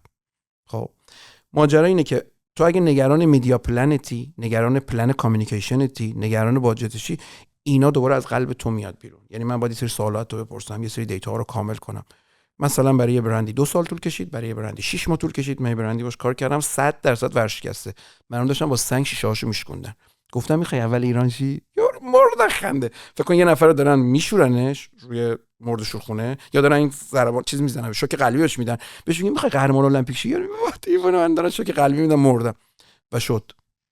میخوام بگم چجوری شد؟ ببین اصلا چیز سختی نیست، منم معجزه نکردم، هیچ داستانی هم نیست. اومدم برندو نشوندم، مطالعه کردم، تحقیق کردم. اصلا شرکت نکست لوکس شرکت تحقیقاتیه که اومدیم با اون سرچ کردیم بازار و اطلاعات رو درآوردیم، تا قلب مدیره رو درآوردیم، هیئت مدیره‌اش رو مصاحبه کردیم، کارمنداشو مصاحبه کردیم. اینا خالق برندن، اینا دارن تو اون برند. از توش یه حقیقتی رو درآوردم. اون حقیقت خود بعد میگی وای پلن کامیونیکیشنش چی بود؟ بیلبورد رفتی، تلویزیون رفتی، رادیو رفتی، اینستا رفتی، فیسبوک رفتی، تیک تاک رفتی، کدومو برم چیکار بکنم؟ تو وقتی اونا رو در میاری، اون خودش داره میگه، اصلا کار سختی نیست. یه متخصص اینا رو نگاه میکنه میگه اینو برو. میدونی مثلا تو وقتی دستت تو ورزش آسیب میبینه، نمیگی نمیدونم رادیولوژی کنم، سونوگرافی کنم. پزشک میدونه، تا میگه آقا میگه برو عکس بگیر، زیاد چیز پیچیده نیست، سونا نباید بکنی که. اینم اینجوریه. ولی اونا باید دراد. اون وقت اونا از کجا باید دراد؟ از قلب خالق برند، اون کسی که فرمون برند دستشه. از قلب کسی که داری کار نمیکنه. میشه یه سوال دوم پس الان نمیپرسم؟ میشه پس الان یه اکسپریمنت با هم دیگه رام بکنیم؟ یه سشن واقعی؟ چرا که نه؟ سرم درد میکنه برای این کارا. آره. هنوزم که خودم این همه برند دارم و آژانس و اینا، عاشقم تو کانادا، دبی، ایران مشاوره میدم. عاشق اینم که بتونم آدمو آره بیا یه جلسه واقعی مشاوره داشته باشیم. فکر کنم برای کسایی که گوش میکنن اون وقت میتونن ریل تایم بفهمن که این جلسه چطوری برگزار میشه، آیا بهش احتیاج دارن یا ندارن و چه بنفیت ها و چه مزایایی میتونن ازش داشته باشن. بیا راجع به طبقه 16 صحبت کنیم. من الان توی مرحله هستم که با هم یکم صحبتش کردیم. اول از همه آشنایی منو بابک برمیگرده به تو ونکوور که نبودی، فقط تورنتو رو بودی. بله تورنتو بودم. این فستیوال پادکست فارسی که اتفاق افتاده بود که ما یه هفته شو توی ونکوور درگیرش بودیم و یه هفته دومش ادامش در تورنتو بود. خیلی خوش گذشت. من با آدمای خیلی زیادی آشنا شدم. خیلی حال داد. بعد این یه خاصیتی که این ایونت هایی که چند روزه دارن اینه که مثلا یه نفر رو می‌بینی دفعه اول با هم آشنا میشین، سلام علیک می‌کنین، بعد دوره فرداش می‌بینی، خب فرداش یکم صمیمیت‌ترین، دوره پس فرداش می‌بینی. و این اتفاقی بود که من توی تورنتو بابک رو توی این سلسله مراتب دیدم. با اونجا چیکاره بودی تو اصلا؟ واسه چی اینجا همه جا ما بودی تو اصلا؟ چرا؟ میدونی ماجرا اینه که سروش اومده بود تورنتو و سروش دوستان خوب منه، احسان عبدیپور، سروش صحت و احسان عبدیپور اومده بود. خب منم اومدم که اینا رو ببینم و بهشون احترام کنم و خوش آمد بگم و طبیعتا اومدم. بعد یه برندی رو مشاوره میدادم اون تو کانادا. بعد اون برنده اسپانسر این جشنواره هم بود. بعد اون برنده هم به من کارت داد، گفت میشه خواهش کنم بیاید مثلا مشاور ما تو اینجا باشید، ما بلیط داریم دیگه. و همین طریق من دعوت شدم، هم به عشق سروش و تماس با سروش صحت که ببینمش، دلم براش تنگ شده بود، احسان عبدیپور و بعدم برندم که بلیط داده بود. خب دیگه بعدم اون جلسه اختتامیه واقعا یاد گرفتم. خیلی ارزشمند بود و خیلی من خیلی احترام قائلم برای کسانی که ایده ارزشمندشون رو اجرا میکنن. به همین علت اول گفتگو از طبقه 16 تقدیر کردم و قدردانی کردم. دمت گرم. حالا نکتهش همینطوری که طبقه 16 میخواد تاثیرگذاری و ایمپکتش رو ببره بالاتر. چرا؟ به خاطر اینکه من احساس میکنم یه میشنی 5 سال پیش که داشتم این پادکست رو براش استارتشو زدم، شروع کردم و دقیقاً همون اتفاق داره میفته. به واسطه همین که توی این مدت بچه‌ای که پادکست گوش میکردن و توی این فستیوال دیدم، این بابک مثلا ببینی انگار اصلا پادکست کسب و کار نیست. اومده یارو میگه آقا تو من از تاریک ترین روزای زندگیم کشیدی بیرون، یا من دیگه پشیمون شده بودم، یا من اصلا دیگه ناامید شده بودم، یا من دیگه احساس میکردم من نمیفهمم یه چیزیو، یا عقلم کمه، یا شورم نمیرسه. و اینطوری بودن که آقا یه نوری توی تاریکی ما بود. نه به خاطر اینکه داری راه و چاه نشون میدی، نه به خاطر اینکه داری نمیدونم از بیزنس حرف، تو از یه پادکست بیزنسی همچین انتظاری خودت نداری، میدونی. ولی من هدفم دقیقاً همین بود. من هدفم اینطوری بود که اینا افکاریه که من همش با خودم تنهام، و من یک قانونم توی ساخت محصول، هر محصولی که طبقه 16 برای من یه استارتاپه و یه محصولی که من دارم با همون اتیتودم دارم باش انجام میدم. دلیلی که اسمش، چون من موقعی داشتم مثلا یاد میگرفتم که مثلا پادکست چجوری باید بسازیم و اکویپمنتاش چطوری و اینا، تو انتخاب اسم تقریبا همه اسمای شخصیشون رو برمی‌دارن. تو مثلا پادکست جو روگنه، پادکست لکس فریدمنه، پادکست تیووانه، حالا بعضیشون اسمم دارن، یا پاتریک بت دیوید، مثلا اینا خیلی پرسونال برندینگه. و حتی یه بار توی پادکست جو روگن لوئیس سی کی هم رفته بود، این کمدینه، بهش میگفتش که اگه بخوام پادکست اسمش چی بذارم، گفت لوئیس سی کی پادکست، چرا مثلا میخواد دنبال.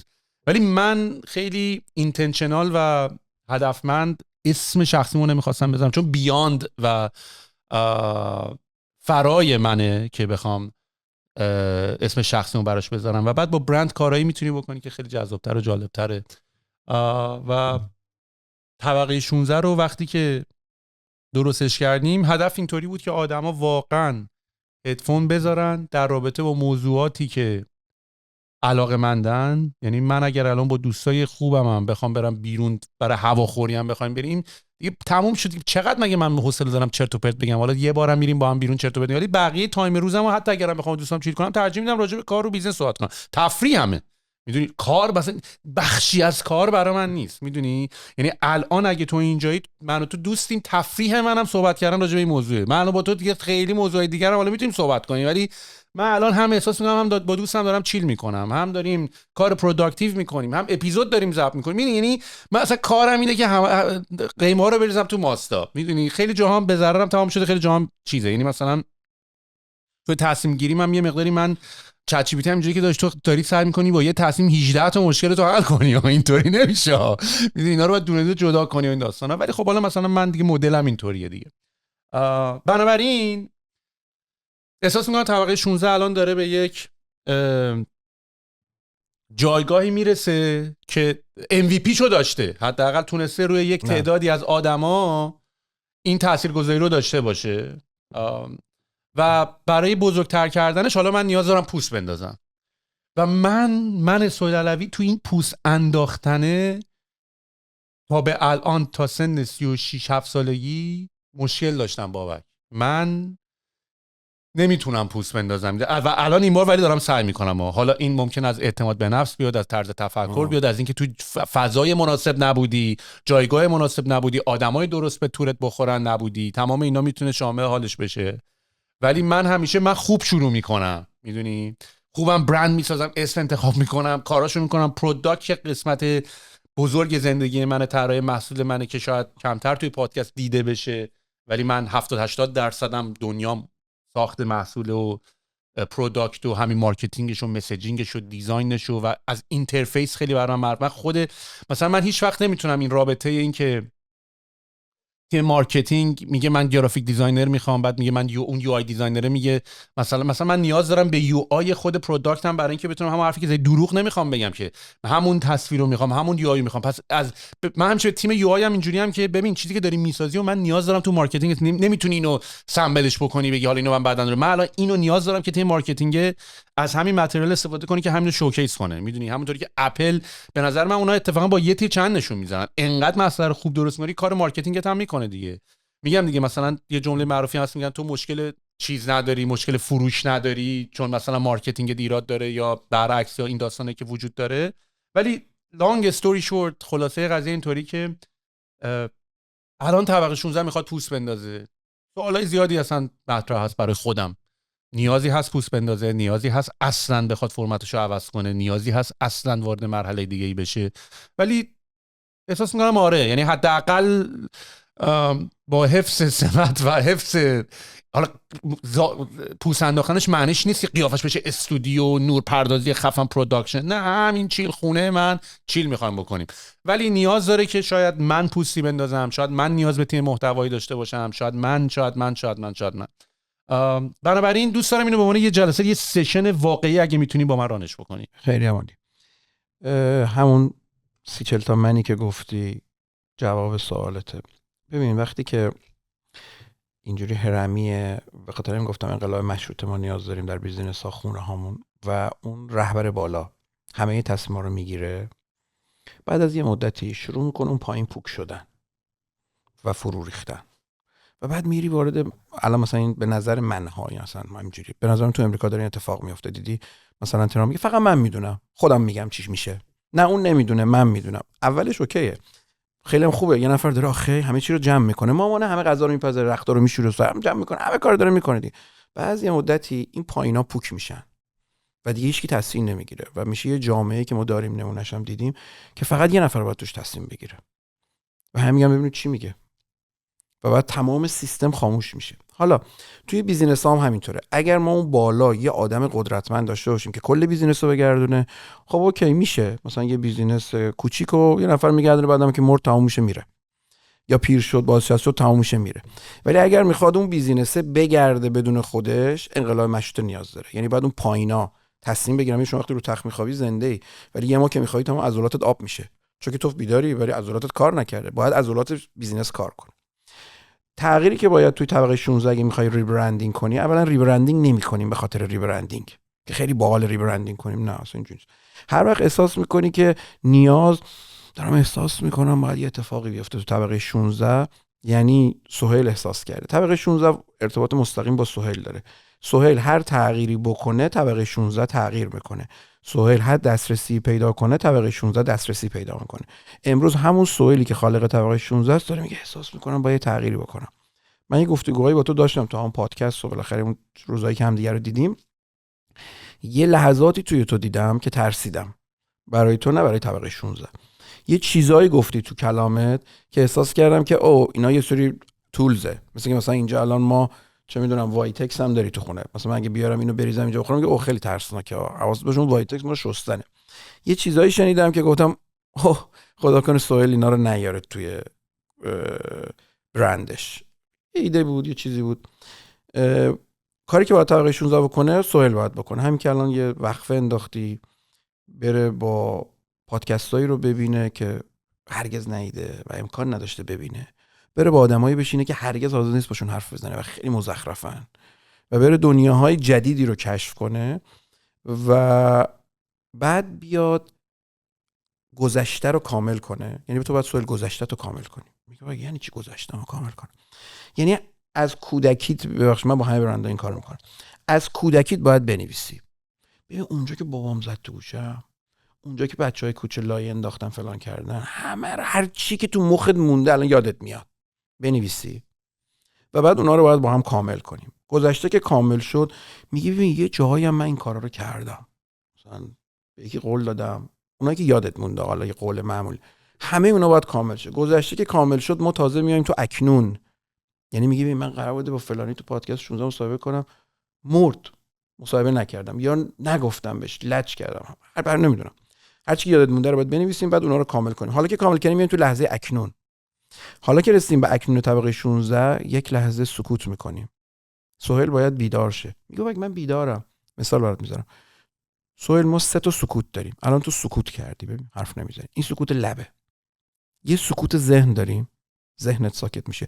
یه سکوت وجود داریم، وجودت ساکت میشه که اون که ولش کن. ولی سکوت لب الان کردی، سکوت ذهن. میگم باید بیدار شی. میگه من بیدارم دیگه، دارم حرف میزنم دیگه. حرفات چیه؟ داری حرفای عرفانی با من میزنی؟ نه، برای اینکه یه برند بتونه یک آینده بزرگ خلق کنه باید یک لحظه اونرش بیدارتر از اون چیزی که بیدار شه. میگه بیداری یعنی چی؟ یعنی آگاهی از گذشتهش، کامل کردن گذشتهش، حضور به اکنون و یه آن خلق آینده. بعد من باید بشینم با تو خلق آینده کنم، بگم سهیل بعد از اینکه اون کارا رو کردیم، خفن ترین چیزی که برای طبقه 16 میبینی که میگی بابا یس این خودشه، اون چیه؟ بعد میگی ها میگم اینو بگو، میگی و مینویسیمش. مثلا میگی بابا طبقه 16 7 تا زیر مجموعه پادکست داشته باشه، 6 نفر دیگه دارن ادارهش میکنن، طبقه 16 یه تیم نویسنده داره، بعد اصلا تا میذاریم تو یه ساعت اول 1 میلیون ویو میخوره، بعد به زبونهای مختلف AI داره ترجمهش میکنه، ملیت‌های مختلف. مثلا من همینا رو خلق میکنی، ولی کی میتونی اینا رو خلق کنی؟ اجازه بده. مثلا اینا رو گفتی که بابا نه، اگر گذشته‌تو کامل کنی و در اکنون قرار بگیری و یه استپ بیدارشی، یه چیزی میگی که معجزه است. واه میشه. ببین الان پرده رو کشیدی که نور نیاد تو، که تصویر خراب نشه. الان ما 2 ساعت مثلا اینجا نشستیم، نور تو نیست. آیا تو پاشی پرده ها رو بزنی کنار 2 ساعت طول میکشه نور بیاد تو؟ ثانیه نور میاد تو.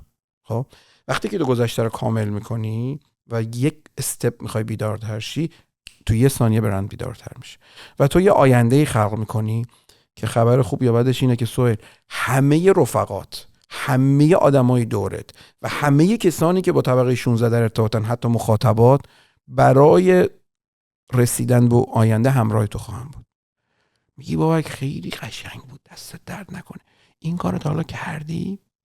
یه عالم مثال دارم، نمیدونم اسم میخوای بیارم یا نه. همینجوری میتونم اسم بیارم. حتی مثلا یه ویدیو تو اینستاگرام بادکوبه، آژانس بادکوبه هست که مثلا 10-12 تا مدیر لطف کردن، بزرگواری که مثلا جلوی دوربین نشستن گفتن آقا اگه بادکوبه نبود نمیشد. اصلا مگه میشه؟ چرا اینو میگن؟ فکر کن یه روز تو به عنوان مالک طبقه 16 بیای جلوی دوربین بشینی و بگی اگه بابک نبود، ببین من باید چه ارزش افزوده‌ای با تو ایجاد کنم که تو حاضر شی سهیل علوی رو خرج کنی جلوی دوربین بیای از آژانس تبلیغاتی تعریف کنی. یه پیمانکارته دیگه.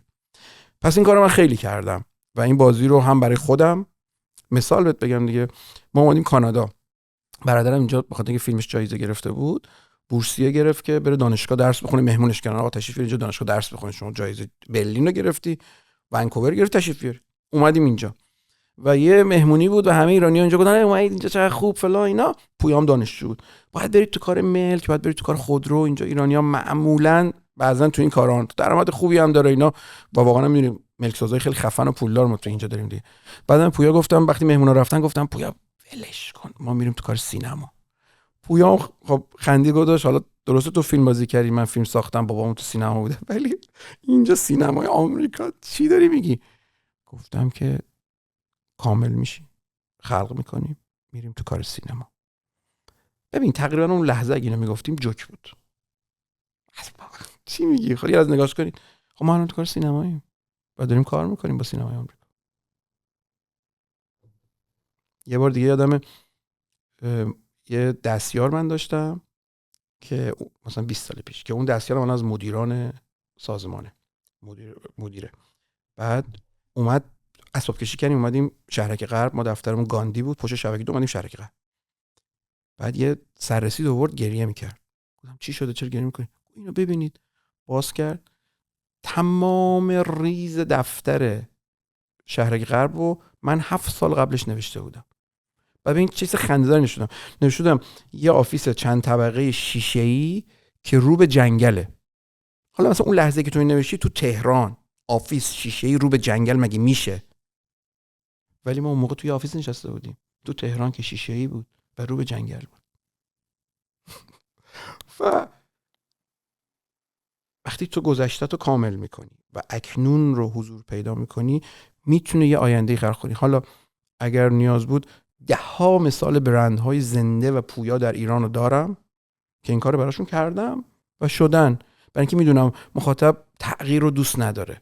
تو تغییر رو دوست نمیگی، بابا ول کن دیگه، 2 تا تیم نویسنده میره، بابا اینا چیه؟ اوکی اون مسیره. ببین 2 با یه حرکت به علاوه 2 میشه چند؟ میشه 4. 4 به علاوه 2 میشه چند؟ 6. درسته؟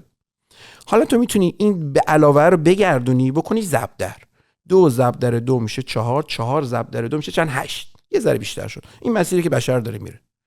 حالا میخوای یه عملی انجام بدیم که همین چند تا عمل باشه ولی خیلی بیشتر شه. 2 به توان 2، 4، 4 به توان 4، 16، 16 به توان 16. همون 3 تا عمله ها، ولی چه دستاورد بزرگی داریم. این مسیر و متدولوژی منه.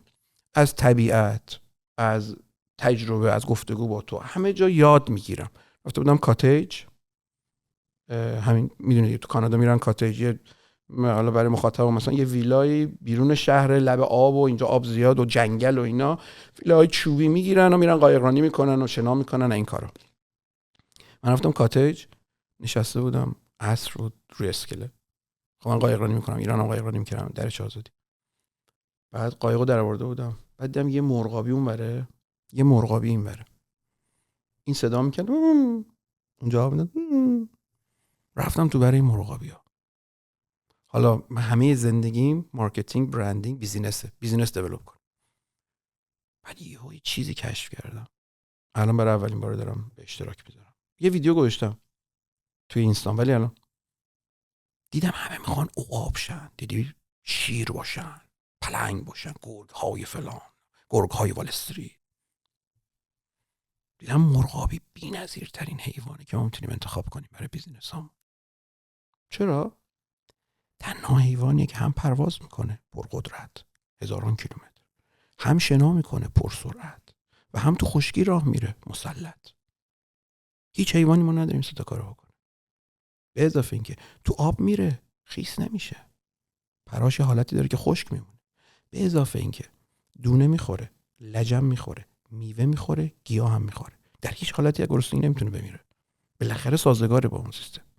به علاوه اینکه 1000 کیلومتر مهاجرت میکنه تیمی، میرن نفر اول گاهی اوقات میمیره، نفر بعدی میره اول که باد میخوره صورتش که بقیه تو باد اون حرکت کنن. هزاران کیلومتر مهاجرت میکنن و زنده میمونن. یعنی بیزینس هایی که باید اینترنشنال شن برن کشورهای دیگه. و من یه عالمه پارامتر تو مرغابی پیدا کردم که توی هیچ حیوان دیگه ای نیست. میخوام بگم از طبیعتم میشه گرفت. یعنی من همون تو کاتج از مرغابی یه الگو در آوردم برای توسعه بیزینس‌ها. این کاریه که میشه کرد. پس سهیل چیکار میکنه؟ سهیل هر چی رو سهیل سرمایه گذاری کنه طبقه 16 میره بالا. هر چی سهیل کامل تر شه طبقه 16 میره بالا. حالا اگر سهیل میخواد برندش استوار رو خودش باشه، پس سهیل باید رشد کنه. اما اگر میخواد مثل من اگزیت کنه و بسپاره دست کسای دیگه، باید سیستم طراحی کنه. یعنی اون وقت حالا میشه طبقه 16 دیگه نمیشه سهیل علوی. حالا یه سری آدم خفن میان اینجا باید میشستن، الان گفتگو رو میدیدن، بک استیج رو میدیدن، شرایط رو میدیدن. بعدش گفت ببین تو کار مدی برو برای مد برندها، مثلا دیزاین برندها یه پادکست تولید کن، طبقه 16 دیزاین ساب برند تولید میکنی. تو کار مثلا اکانتینگ مالی برو اینو تولید کن. این میشه اون مدل الگو. ولی کی باید بیاد اینجا بشینه، مشکی ما باید بشه صورتی یا نباید بشه، برمیگرده به تکمیل گذشته ای تو، حضور در اکنون و یه جلسه خلق آینده با تو که اون خلق آینده به ما میگه ما چه رفتار. مثلا میگه سهیل بعد از این گفتگو پاشو مثلا با هم بریم نایاگرا. خب این خلق آینده نشون میده که ما چند کیلومتر میخوایم رانندگی کنیم، چه ماشینی باید ورداریم و چه وسایلی باید ورداریم. یا پاشو بریم دفتر ما. خب دفتر ما یه کوچه بالاتر از شماست، پس دیگه ماشین نمیخواد. پس اون خلق آینده است که میگه چه رفتارهای ویژوال و چه رفتارهای وربال و چه رفتارهای ارگانیزیشنی باید سهیل انجام بده که به اون آینده‌ای که خلق کرده برسه. و خلق آینده با کلام اتفاق میفته. یعنی سهیل یا میگش با لبش یا مینویسش، هر چیزی اشاره هم کلامه ها، اشاره هم میشه کلام، با اون اتفاق میفته. سازمان هایی که خلق آینده ندارن و گذشتهشون تکمیل نیست، مثل ماشینی که پنچره، رو لاستیک پنچر دارن حرکت میکنن. و اگر سازمانی میخواد بهره وریش بره بالا، شتاب بگیره، باید بتونه گذشتهشو کامل کنه، تو اکنون قرار بگیره. حالا اون فضای یک پارچگی و اینتگریتی و کامل بودن رو تا جایی که میتونه تو خودش ایجاد کنه و بعد یک آینده قدرتمندی که از قلب صاحبینش و تیمش میاد بیرون رو خلق کنه و برای اون برنامه‌ریزی کنه و حرکت کنه به سمتش. این کاری که ما برنده میکنه به صورت پک و سریع. با توجه به تمام این ارتباطات و کانکشنایی که تو ایران ساختی و تصورم اینه که باید بعد از این همه تجربه و کار کردنم وضع منطقی داشته باشی تو ایران، چرا دوباره مهاجرت؟ عاشق سربریدنم. یه چیزی بهت بگم، گفتی که افراد میان من میگن تو ما رو از تاریکی در آوردی. ما ایرانی‌ها خیلی محفوظ به حیا و مؤدب و مهمان نوازیم. من هر وقت از رو استیج سخنرانی اومدم پایین، چون کسی که دعوتم کرده بود، چه مخاطبم که میان جلو دیدی میان پیشت، آقای بادکوب شما بهترین سخنران بودی. و من معمولا اینجور موقع بی توجهی میکنم، توهین میکنم و بدرفتاری میکنم. میگم شما آمار گرفتی؟ میگه نه معلوم بود. میخوام بگم ما مردمی هستیم که به شدت سریع بتسازی میکنیم و یکی از چیزهایی که صاحبان بیزینس بتونن تمرین کنن اینه که کر باشن. چه اونی که میگه نمیتونی، چه اونی که میگه ببین تو خیلی خفنی. ببین من یه مشاور برند و مارکتینگ هم سخنرانی کردم، یه آدم حرفی بی خودی زدم، شما بهترینید. حتی یه باری که برگزار کنه گفت شما بهترینید، خیلی خوب بودید. بعد مثلا چند تا استاد دیگه سخنرانی کردن، گفتم ببخشید شما آمار گرفتین، مردم رأی دادن؟ گفت نه. گفتم بچه‌ها چرت و پرت میگید. گفت نه آقا باید به خود گفتم داری تعارف میکنی و این تعارف تو منو نابود میکنه و این تعارف تو منو خراب میکنه. میدونی؟ پس یکی از که بیزینس ها خیلی میتونم و بعد من اصلا تو حالا کمپانی هایی که دارم و کار میکنم عاشق مدیرایی هم که من میگن بابا اگه چی نگو، میگم خب باش تو بگو، میگه این اینجوریه. و عاشق اون کسی هم که اون داره هدایت میکنه، من که نباید هدایت کنم همه چی رو. من ایده اصلی رو دارم میارم. من عاشق سربری دارم. تو اوج بودم سر بزمو بریدم، اصطلاح دیگه، سر بزتو ببر. خب منو هم بازیگرم، همه میشناسنم، محبت دارن، آیا پسر بازی میکرد، بیزینس های زیادی منو میشناسن، برند های زیادی منو میشناسن، اصلا ایران زمین بازی منه. به قول شما کمپانی دارم 7-8 تا، یا عالم نیرو، همه ایرانم که دیدی لطف دارن، احترام میذارن. چرا باید مهاجرت کنم؟ عاشق این چالشم. خواستم ببینم تو دبی هم میشه. دیدم شد. گفتم خب نه، حالا دبی خاورمیانه است، فرهنگش به ما نزدیکه، برم کانادا. خیلی چالش سختی، تو میدونی. حالا تو خیلی جوان فکر کنم مهاجرت کردی، ولی مهاجرت چه دردی داره.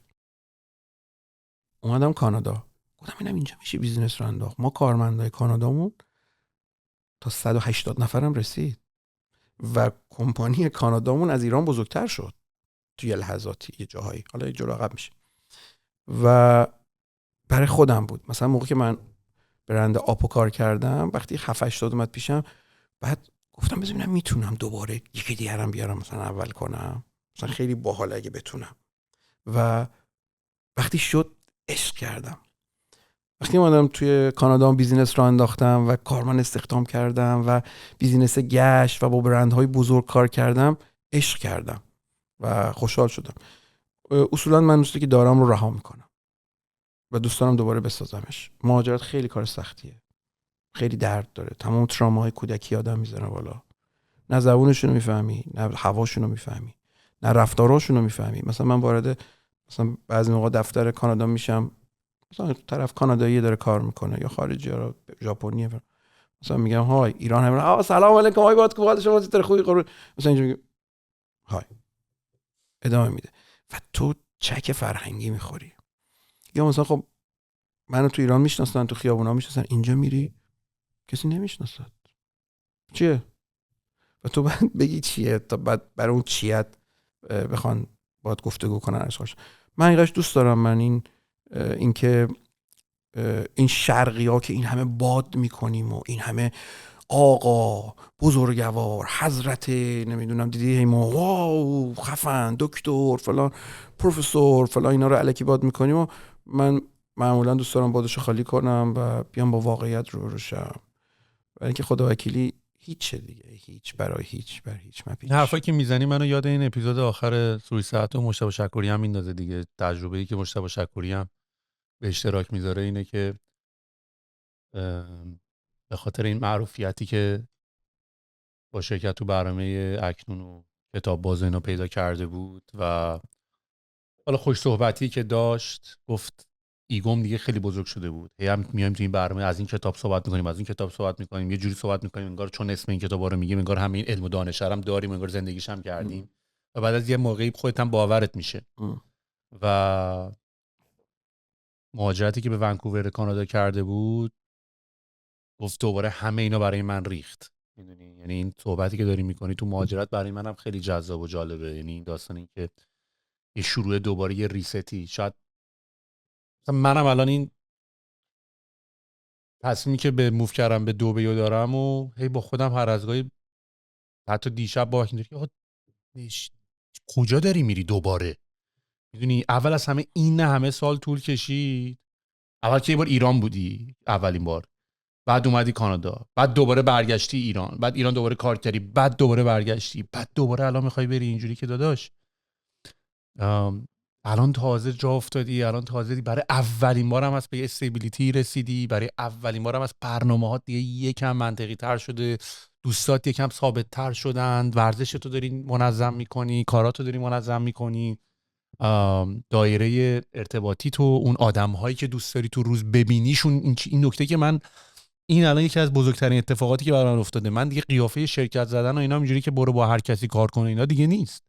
من آدمه رو باید دوست داشته باشم تو روز ببینم. دقیقاً. منم برنده همینجوره. من اگه برندی که داره میاد پیشم کار کنه رو دوست نداشته باشم، بعد بچه‌ها شرکت مسخره‌ام می‌کردن، میگفتن این برنده موفق میشه، بعد میگفتن که این آقا بابک دوستش داره، آقا بابک که دوست داره موفق. برای اینکه واقعا تو دوست داری رو ببینی و با عشق و تمام وجودت براش کار کنی. به خاطر این برندام که زنگ بودم با من رفاقت می‌کردن، یعنی مثلا بابک جون مثلا بریم مثلا میدونستن که اگه رفاقت کنم من با یه جون بیشتری براشون کار میذارم. بعضی برندا اصلا میان بادکوب اصلا من نمیبینن، خودشون با آژانس بادکوب کار میکنن میرن. خب بله اونا خدا رو شکر موفقن، ولی اون عشقی که من دارم به برندا خیلی موثره. ببین باید تجربه من اینه که هر وقت به چیزی نچسبیدم برام کار کرده. اگر میبینی به تورنتو کانادا طبقه 16 و دوستات و این شرایطی که داری چسبیدی، سرشو ببر و برو یه جای دیگه. اگه میبینی نه نچسبیدی، اوکیه، بدون اینم میشه، اون وقت بمون هنوز. ولی اون کاری که دوست داری رو بکن. داستان سرباز بردن داستان معروف دیگه، یه حکیمی، یه آدم فهمیده‌ای با یه شاگردش نمیدونم اینا میرن یه جایی، بعد میرن یه کلبه فقیری و یه پیرزنی و چند تا بچه اونجاست و فلان اینا، میرن و میگن ما داریم گرسنگی میمیریم تو بیابون گیر کردیم. اون میگه که ای وای ما یه بز فقط اینجا داریم، همه زندگی اون این بزه است، پشمش میتراشیم، شیرش رو میکنیم اینا، ما شیر اینو میدیم شما بخورید با تیکه نون میدن. اینا میخورن و شب میخوابن و صبح بلند میشه میگه قربان اینا خیلی ما خدمت کردن، شما گرسنگی میمردیم، یه خدمتی بهشون بکن، یه پولی چیزی. میگه سر بزشون رو ببر بریم. میگه من اینا ما خدمت کردن، سر بزشون رو ببریم. میگه من استاد نیستم، ببر دیگه، اینا خدمت کن. سر بزشون رو میبرن و میرن. صبح سال بعد میان همونجا میبینن او یه امارتی و خیلی وضعشون خوب شده و فلان و اینا. بعد میگن که سلام پسر، خوبه اینا. میگه چه خوب شد اینا. میگه بابا شما رفتید یه بی پدری ما سر بز ما رو برید، ما بدبخت شدیم. گفت خب الان که خوب، خب دیگه مجبور شدیم بریم کار کنیم دیگه، بز نداشتیم که اینا رفتن کشاورزی اونا رفتن. اگر یه چیزی تورنتو، پادکست طبقه 16، شهرتت، ایرانی بودنت، بادکوبت شده بزت که همه زندگی تو داری از اون تغذیه میکنی، سرشو بر. برای اینکه تو فراتر از بوزتی دارم میبرم. آره من میدونم و میدونم. بعدم سوال خدا وکیلی، حالا مجتبی شکوری عزیز، شما و هر انسانی، همه مخاطبای ما، واقعا زیاد مهم نیست کجان، مهم اینه که دارن چه کار میکنن. تو ببین رفتی ایران موفق شدی، ریحون رو زدی، اومدی اینجا موفق شدی، پادکست 16 رو زدی، بری دبی باز موفقی. برای اینکه دنبال موفقیتی و دنبال توسعه خودتی، آدم یادگیرنده‌ای هستی. و همونایی هم که الان دارن این پادکست رو میبینن احتمالاً دوچار همچین بیماری هستن که میخوان موفق باشن. چطور این پادکست رو میبینی الان؟ چرا وقت گذاشتی؟ میخواد کشف کنه، میخواد رشد کنه. پس همه اونایی که دارن این پادکست رو گوش میکنن و تا اینجاش گوش کردن بدونن که زیاد مهم نیست کجان، مهم اینه که بدونن میخوان چه بکنن و چه اتفاقی بیفته. خیلی مدیرا من دیدم پولدار اینا ولی نمیدونست میخواد چیکار کنه. همین که میگی مثلا نقاشه تو فیسبوک، چرا موفق؟ چرا اینا که لاتاری برنده میشن خیلی داستاناشون پره دیگه، مثلا 50 میلیون دلار برنده شد، 10 میلیون دلار برنده شد، الان دوباره فقیره چند سال بعد، چون که آدم اون پوله نبوده، اون پوله اومده براش. ولی اونایی که دارن این پادکست رو گوش میکنن یا اونایی که حالا بیزینس رو انداختن یا اون قدری که یاد گرفتن، آدم اونن دیگه. به خاطر همین مسیر دوباره میتونن توسعه بدن و رشد کنن. ولی نچسبیم. وقتی من به چیزی چسبم، هر چی میچسبم رهاش میکنم.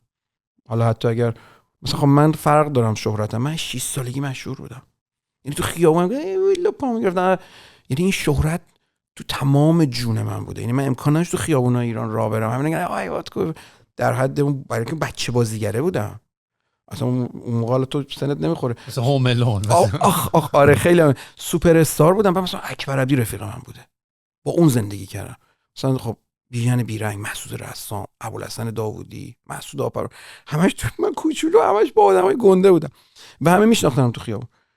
وقتی میای کانادایی که بی‌نظیره، برای من حالت، یعنی همه رو رها میکنی، تمام کارمندات، تمام اون شهرت، تمام اون سخنرانی. من اینجا سخنرانی برام بکنم که سخنرانی کنم، البته که تو سخنرانی کردم، ولی اون سخنرانی که تو ایران میکنم که نیست اینجا. من اینو دوست دارم چون که چسبیده دادم بهش، اصطلاحاً سر بزام بریدم و راضی ام از این سر بریدم. حالا یه نکته که وجود داره اینه که تو هم که داری سرشو میبری و اومدی اینجا، ببین یه اتفاقی که افتاده بود این بود که خب تا همین چند وقت پیش همه ما، حالا چه در اجرا کردن یه بیزینس و چه در داشتن یک آژانس تبلیغاتی و در ساخت هر محصول و کاری که تو ذهنت بود، یعنی از زمانی که به یه فکری به ذهنت رسید تا زمان اجراش و تبدیل کردنش به یه چیز قابل لمس، ثبت شرکت بکنی و تیم استخدام بکنی و آدم بگیری و اینا رو سیستم بسازی و گرافیست بیاد و بشینی 2 ساعت ایده پردازی بکنی و نمیگم بده، ولی میخوام بگم از ایده تا ساخت هزینه و زمان خیلی زیادی میبرد و المانهای شانس هم توی زیاده. من باور دارم که تفاوت تیم‌های موفق و شرکت‌های موفق توی ایران و غیر موفقا در آدماش بوده. یعنی همون کتاب Good to Great هم هست. تفاوت واقعا یه آدم خوب با یه آدم عالی یه پره 2 پره نیست، خیلی زیاده، خیلی خیلی زیاده. و وقتی با آدمای چیپ کار میکنی، چیپ بازی در میارن، حقوق میخوای ندی، سهام میخوای ندی، آدمای چیپ در میاری، آدمای چیپ هم کیفیت چیپ تر به تعبیر میدن. و شاید حتی منم دوباره بک‌گراندی از ذهن خودم که مثلا این کارا رو داری میکنی اینطوری که بتونی آدما رو با طرز تفکر خود آشنا کنی و جذبشون کنی و همدیگه رو پیدا بکنی. شاید یه روش استراتژی هم هست. ولی اینا رو گفتم که بگم توی که طراح برندی و حالا شاید برای اینکه بخوای به ذهنت به ایده‌ات فکر کنی نیاز به آدمای زیاد و گرافیست و اینا داری. حست به ای آی چیه؟ خیلی حست مهم نیست چون ای آی وجود داره، ولی منظورم اینطوریه که نمیخوام بگم با ای آی مخالفی یا موافقی، منظورم اینطوریه که تو حالا شروع کردی باش کار کردن. آره با بی‌نظیر ای آی. یعنی تو الان میتونی اون عدی که تو ذهنت رو همین الان به تصویر بکشی. آره ببین ما یه فرصتی داشتیم آخه دیگه، مثلا ما موقعی که اوایل اومدم تبلیغات گرافیک رو کاغذ بود. مثلا این سری بچهای گرافیستای خیلی خفن تو شرکت داشتم، بعد اینا بلد نبودن با موس کار کنن، هنوز با کورل درا و فتوشاپ و اینا. بعد من یه گیم بود مرغابی‌ها میپریدن، اینا بعد با این موس تیر می‌زدن مرغابی‌ها رو می‌کشتن. من به گرافیستان گفتم واسه 4 شما فقط این بازیه رو انجام بدید که یاد بگیرید موس رو روی مرغابی‌ها، یعنی نشانگر موس رو بزنید رو مرغابی‌ها که اینا اول یاد بگیرن تا بعد وارد کورل درا و فتوشاپ شیم. اون دوران رو ما دیدیم. به نظر من ای آی یک فرصت بی‌نظیر و عالیه. یعنی اصلا من نه که میترسم ازش، بلکه استقبالم ازش میکنم. دیدم بعضیا میترسن برای امثال مایی که حالا من خودم قاطی، آره دیگه چرا که نه، تیست میدونی، یعنی تو ذائقه داری، انگل و زاویه داری، یعنی تو ایده داری و کاراکتر میتونی خلق کنی، داستان میتونی بپردازی. ببین اتفاقا خوراک، یعنی من احساس میکنم، ببین من یه چیزی بگم، من احساس میکنم الان دوره ماست. من یه جورایی الان اینجوری از ناکه مثلا یه دونه چوب دندون، نخ دندون نه، اون یکی چی بود؟ خلال دندون اینجاشون گذاشتن و اینا، اینطوری هم که it's my rhyme now. میدونی من میدونی که خیلی تو توجهمو جلب کردی قبل از که تو پادکست ببینم، تو حالا کارم میدیدم اونجا که مثل این پادشاها که شوالیه ها رو می آوردن توی این میدونا به هم درگیر میکردن، میشستن نگاه میکردن اینا بجنگن، تو ای آی ها رو آوردی انداختی به جون هم. من عشق میکردم، میگم نگاه کن سهیل از ای آی که فرار نمیکنه یا احتیاط نمیکنه، تو آورده داری اینا رو به جون هم میندازه و خیلی اون ایدت بی‌نظیره.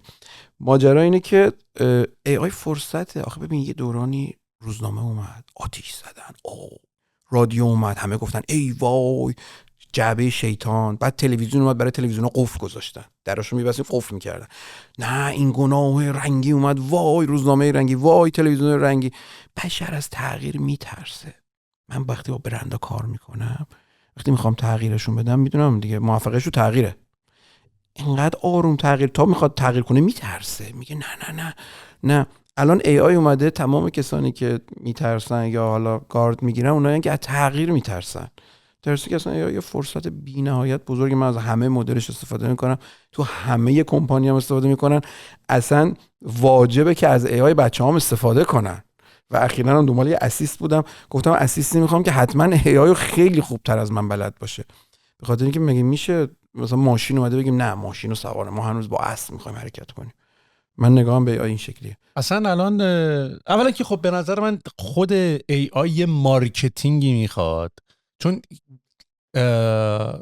ترس برانداز هست، هوش مصنوعی. حالا تو فکر میکنی باید مثلا PhD نمیدونم ماشین لرنینگ باشی تا بتونی باش کار بکنی، در صورتی که اتفاقا میگم دیگه، من با سروش ساعت یه نهار داشتیم میخوردیم و اینا، بعد سروش من گفت سهیل من هیچی از تکنولوژی نمیفهمم. خب مثلا این AI و اینا که شما میگی من هیچی نمیفهمم. بعد گفت یعنی هیچی نمیفهمم یعنی کامپیوتر رو روشن خاموش هم نمیتونم بکنم؟ و گفت در این حدم. بعد من اتفاقا اینطوری بودم که اتفاقا این هوش مصنوعی که ما داریم ازش صحبت میکنیم مال حالا همه هست، ولی اتفاقا برای کسی بود که با این اینترفیس ها و این فرم فاکتور نمیتونه ارتباط برقرار کنه. الان فرمش زبانه، حالا چه فارسی چه انگلیسی. نانو به نانو رو در آوردم روی جمینای خودم به فارسی، بهش گفتم سروش ببین من الان از یه عکس ازت میگیرم، خب بعد گوشه دادم دست خودش، بهش گفتم بهش هر تغییری روی این عکس میخوای بده، عینک منو رنگشو بکن قرمز، کلاه هم اونطوری کن. بعد اینجوری گفت، بعد هی این تغییرا رو داشت میدید، کرکوپرش ریخته بود. گفتم ببین حالا زمان قدیم ما فتوشاپ بلد نی اینو میدادی به اون این کارو بکنه، اکسپورت اینو بگیر اینو بگیر، الان خودت داری تمام این تغییراتو داری میدی. و تو به عنوان یه آدمی که فیلمنامه نویسی و ایده داری، اتفاقا چون بقیه آدما خیلی الان خیلی ایده ندارم، این مثلا من یکی از بزرگترین مشکلاتم با بچهای با تیم برنامه‌نویسی توی تیمام اینطوریه که انگار و خوشحالم که داره جایگزین میشه، اتفاقا انگار رباتو گرفتی الان در قالب انسان داره برای تو کد میزنه. بله. با کلی خطا و خسته میشه، غذا باید بخوره، لباس باید بپوشه، خزنه‌شو باید بدی، زن میخواد، بچه میخواد. این برای این کار خوب نیست. من این آدم برای کد زدن خوب نمیبینم، همونطور که آدم برای رانندگی کردن اتومبیل هم خوب نیست. این سروش یکی از مشکلاتش اینه که خیلی پیره، 821 سال یا 22 سالشه به نظر من سروش سهر. آره. و اومده بود تورنتو، گفت من دلم تنگ شده باید برگردم سر اینا. ماجرا اینه که AI کار کردن باهاش در حد یک یوزر معمولی خیلی ساده است. تو فقط بخوای اگه بریم مدل گوگل باش کار کنیم، بخوایم سرچ کنیم اشکال داره، سوال کنیم اشکال داره. AI اتفاقا اون اوایل که اومده بود، من فوری دوره رو که دوستان رو گفتم به من خلاصه بگو. AI اینه که اول تو باید به اون بگی اول تو کی. ببین تو الان یه مشاور روانشناسی، تو الان مشاور مارکتینگی، تو الان یه مدیر عاملی و با چه حجم از اطلاعاتی بیا بشین اون میاد میشین، بعد حالا شما سوالتون میپرسی. گوگل اینجوری نیست. تو گوگل مثلا میگه آقا بهترین مثلا رنگ مثلا سال چیه، گوگل جواب بده میده. ولی بعد بهش بگی ببین تو به عنوان یه دیزاینر و به عنوان یه کسی که روانشناسی رنگ ها رو میشناسی، برای من مثلا این سنی که زنم یا مردم بگو بهترین رنگ سال چیه. یعنی یه ذره بعد اول دیتا بهش بگیر و خب اون وقت AI اصلا به نظر من دسترسی به یک حجم از اطلاعات خیلی زیاد که میتونه به تو از طریق اونا پاسخ بده. یعنی یه آدم فیلسوف که نه آدم که نداشتیم تا این حد، یعنی یه حجم زیادی از دانشمندا میتونن، یه آدمای مطلع بتونن به تو یه پاسخ بدن. خیلی موقع اشتباه میگه، دیدی که مثلا یه سری پرت و پلا میگه. آره میگه، به خاطر اینکه مثلا من از شعر پرسیدم، گفتم شعر سنایی، گفت بگو مثلا شعر سنایی چرت میگه. آره ببخشید دیدم خود شعر نوشته مثلا در دقایق سنایی تریام میفهمه سوی، یعنی اینجوری که داداش تو که میدونی خب چرا این کارو میکنی. آره ولی کلا برای من اینطوریه که یعنی مثلا من الان حتی دیدم جیمز کامرون هم یه مصاحبه کرده بودن راجع به این که آیا از AI برای مثلا آواتار جدیدی که داری میسازی، گفت 100 چون اون که تکنولوژیسته دیگه، یعنی اون هر بار یه فیلمی ساخته چند تا تکنولوژی هم معرفی کرده. من دوست دارم این کسایی که مووای عجیب میدن. این مثلا اپل هر بار که یه دیوایسی معرفی کرده یه اینترفیس جدیدی معرفی کرده. یعنی مثلا آیپادو که معرفی کرد اومد مثلا این دایل پد رو معرفی کرد، آیفون اون تاچ معرفی شد، کامپیوتر و مک موس و ترک پد معرفی شد. یعنی هر بار که یک فرم جدیدی به وجود اومد، یک میدیای جدیدی به وجود اومد یک نحوه اینتراکشن جدیدی هم باش به وجود آورد. AI الان برای من یه همچین جنبه‌ای هم داره. ببین آخه کاری ما تو بیزینس‌ها می‌کنیم، مثلا یادت اسنپ و تپسی اومدن ران تاکسی‌ها و آژانس‌ها راهپیمایی کردن جلو مجلس، اعتراض کردن، جای اینکه برن یادش بگیرن بخورنش، دیر شد. ولی خودشون هم یه دونه راه انداختن ولی دیر شد. ببین AI که اومد، خب مسئله خیلی پیش اومد توی هالیوود، استراک شد، یعنی اعتصاب شد، نویسنده ها، بازیگرا که آقا از فردا مثلا یه بازیگر AI میخواد مثلا کارمون خراب میشه. بازیگرا در مورد مثلا جورج کلونی صحبت نمیکنم، اما بازیگرایی که توی انجمن بازی یونیون هستن و تعدادشون خیلی زیاده. استودیو رو دیدی؟ استودیو مال ست گودنه تو اپل تی وی، ببین عشق میکنی. نه ندیدم. میخوام بگم اومدن و اعتراض کردن، اعتصاب کردن، 6 7 ماه 8 ماه سینما رو تعطیل کردن. ما هم که بلد بودیم تعطیل. این اتفاق الان داره برای انیماتورها میفته. بله. حالا چی شد؟ الان یه بازیگر مثلا AI آوردن، بعد استودیو اعلام کردن، تعهد دادن که ما از AI استفاده نمی‌کنیم، فیلمنامه باش نمی‌نویسیم، بازیگر نمیاریم. ولی خب این تعهد فقط برای ساکت کردن موقع بود. نمیشه، مثل اینکه زمین گرد نیست. خب آخه نمیشه، AI داره میاد و قطعا استفاده میکنن و ما باید قطعا بریم حالا بگیم آقا اگه خواستی استفاده کنید سهم ما رو بدید، نمیدونم یه راه دیگه باید پیدا کنن براش.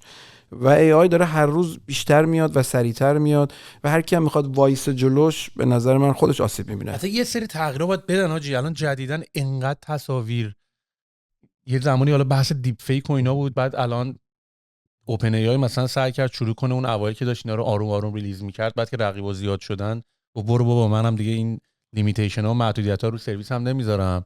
ولی مثلا من برایان کاکس که خیلی داستان سرای خوبی در راجبه با مثلا کازموز و دنیای اطراف و پیرامونه است، الان مثلا من میبینم با صدای خودش یه سری فکت‌ها رو داره مثلا توی یوتیوب من میاد، ولی چون هنوز میتونم تشخیص بدم یه جاهایی اونم تازه که این AI اینجوریه که این نحوه پرونانس کردن برایان کاکس نیست، ولی داره میرسه و من اینجوریه که به زودی باید یه فکری الان بکنم. نه اصلا فکری نمیخواد، اصلا آدما دارن AI تربیت میکنن دیگه، جای من AI مشورت میده. ببین الان فصلنامه بازکوبه 10 نسخه اومده بود بیرون، تخصصی رو تبلیغات مارکتینگ، نسخه 11ش یا نسخه 10ش فول AI تحریریش بود. یعنی ما یه تیم بزرگ که آرش صادق بیگی که یکی از بهترینای این کارو تو ایران و یه تیم خفن این کارو میکرد، همه اون تیم رفتن، AI اومد این کارو کرد. و حالا شما نسخه آخرش رو میبینید که چی میگن، گل شبدر مگه چه کم از لاله سرخ دارد، AI مگه چه کم از اون تیم داره و داره این کارو میکنه. خب این اشکال نداره اصلا، اوکی خیلی عالیه برای آرش صادق بیگی. حالا آرش میگه اوکی AI داره این کارو میکنه، من این کار دیگه میکنم و میام یه عدد ولیوی دیگه بهش اضافه میکنم. یا الان از آگهی ها خیلی از AI استفاده میشه، طراحی خیلی از AI استفاده میشه و AI هر روز داره بیشتر وارد میشه تو زندگی ما. الان پادکست داریم تولید میکنیم با AI، موضوع رو میگیم، دو نفر میشینن با هم حرف میزنن محتوایی، ولی تربیتش میکنیم که چی بگو و چه کار کنم. الان پره، من خودم تو یوتیوب پادکست‌های گوش میکنم همش AI و دارن از رو دیتاها همینو میگم الان جذابیت کار برای ما حالا همینه. یعنی میگم برای ما که علاقه‌مندیمون به این داستان سرایی، به این برندینگ هست، الان خفن ترین یعنی من الان میگم دنیا از آن کساییه که سلیقه و تیست دارن و استوری تلرهای خوبی هن. یعنی هم داستانی برای گفتن میتونن پیدا کنن و خوب میتونن بگن، هم تیستشو دارن و شورشو دارن. یعنی الان بهترین تبلیغات مارکت.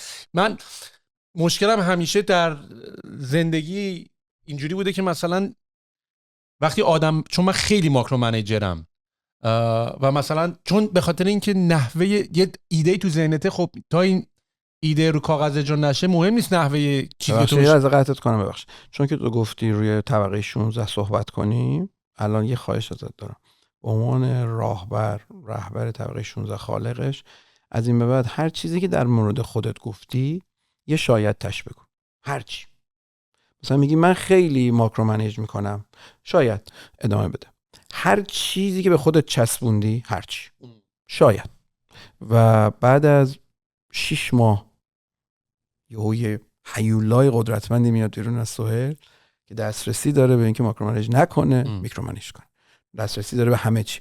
یه تمرینه، هر وقت هر چی در مورد خودت گفتی اول وقتی حرف میزنی به خودت گوش کن، بعد بگو شاید ادامه بده. من یه مشاهده نسبت به خودم و بقیه آدما دارم، یعنی اینو با مشاهده بقیه که چجوری با خودشونن، اینو وقت میتونی راجع به خودت بگی.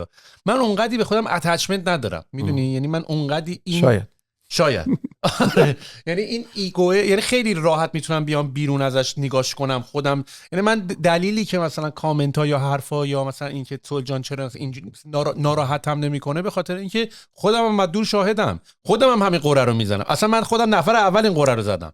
من خودم نمیتونم مثلا اپیزودا رو بشم نگاه کنم. بس میگم اینطوری هم که بابا یه ساعت داری چت میگی، بگو اون حرف تو دیگه. 2 ساعت چرا داری هی داری هم میزنی؟ یعنی خودم خیلی راحت میتونم نقدش بکنم، از بیرون بهش بررسیش بکنم، فیدبک بدم. شاید انقدی برای خودم مثلا عادی این قضیه که وقتی بعد به بقیه آدما فیدبک میدن آدما ناراحت میشن که برام عجیبه. اینجوریه که داداش من خودم رو میتری کنم، حالا 2 دقیقه به تو گفتم بالا چش دبر اینقدر ناراحت شدی مثلا.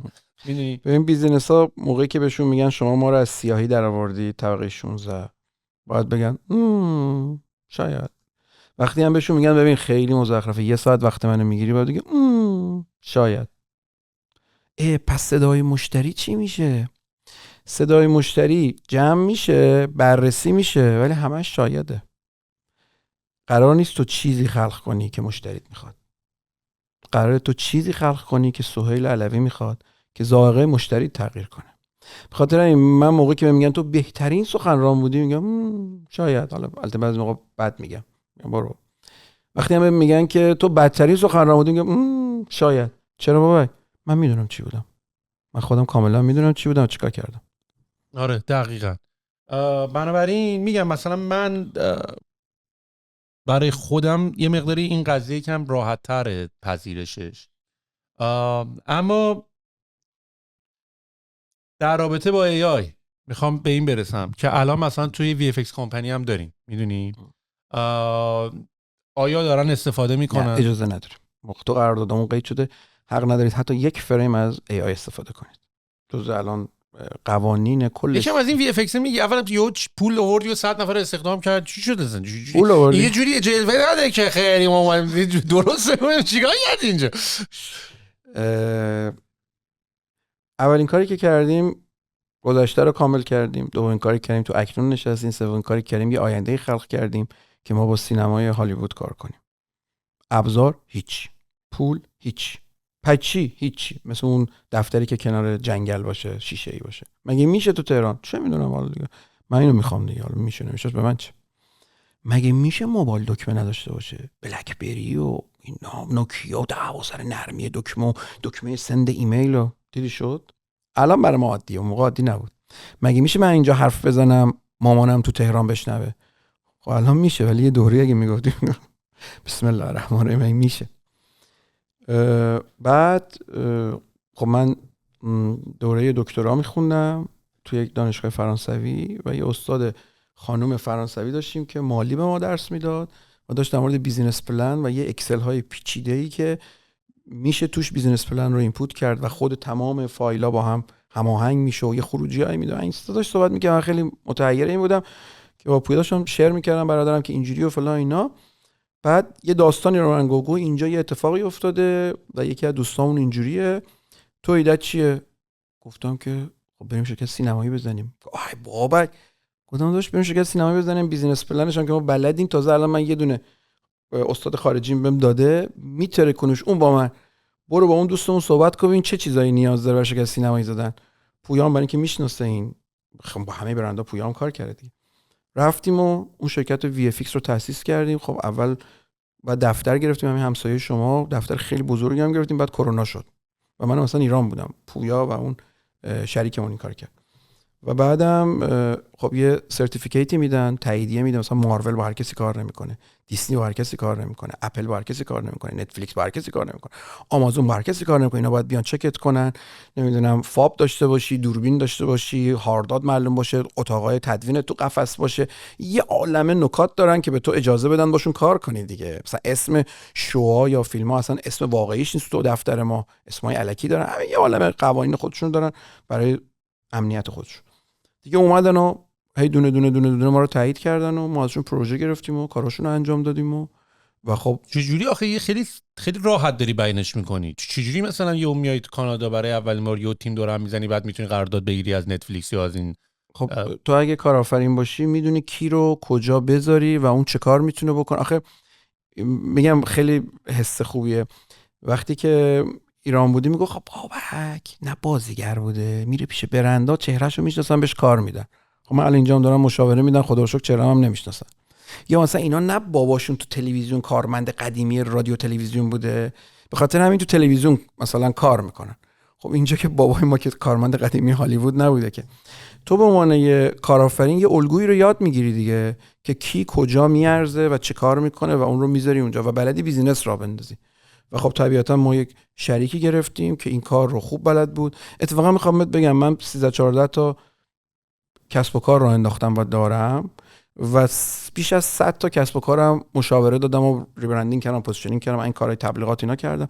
سخت ترین برندی که من خلق کردم و کار کردم وی اف ایکس بوده و هیچ کدوم به دشواری این نبوده. یارو پویا گفتم، پویا گفت چرا؟ گفتم برای اینکه قرار بود هیچ کاری توش نکنم. یه جاهایی صاحبین کسب و کار باید یاد بگیرن دهنشون رو ببندن، حرف نزنن. تو وی اف ایکس تنها جایی بود که من دهنمو بستم حرف نزدم، چون که نه این کالچر رو میشناختم، نه اون صنعت رو میشناختم، نه این آدما رو میشناختم و خود سکوت کردن و ساکت بودن یه مهارته که گاهی اوقات دیدی مردم شوخی میکنن میگن کاش مسئولین حرف نزنن. دقیقاً گاهی اوقات کاش رهبرا حرف نزنن، صاحبین کسب و کار حرف نزنن، ساکت باشن، اصلا برن نباشن تا کسب و کارشون کار کنه. خب این تالنت ها رو از کجا پیدا؟ روز اولی که اومدی تو وقتی تو خلق میکنی خودشون میان دیگه، پیدا میشه دیگه. و تو میدونی مثلا من اگه الان به تو بگم که مثلا من اگه تو کار فرش باشم، من تا الان که من نمیتونی بیای خدایی بگی بابک مثلا من اومدم بدون پول بدون هیچی و 100 نفر استخدام کردی وی اف ایکس آرتیست اوقاشو دادی رفت و نویزم چیزو گرفت. آره میدونم دقیقاً درست میگی.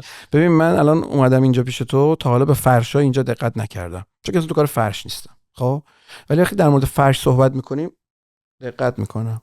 آها ببین وقتی تو یه آینده مثلا مگه بهتون بگم چند تا ماشین قرمز در روز میبینید، شما میگید ماشین قرمز میگم میشه فردا بشمارید چند تا ماشین قرمز میبینید؟ دیدی یه ماشینی میخری میگه اوه چه همه این ماشینو دارن.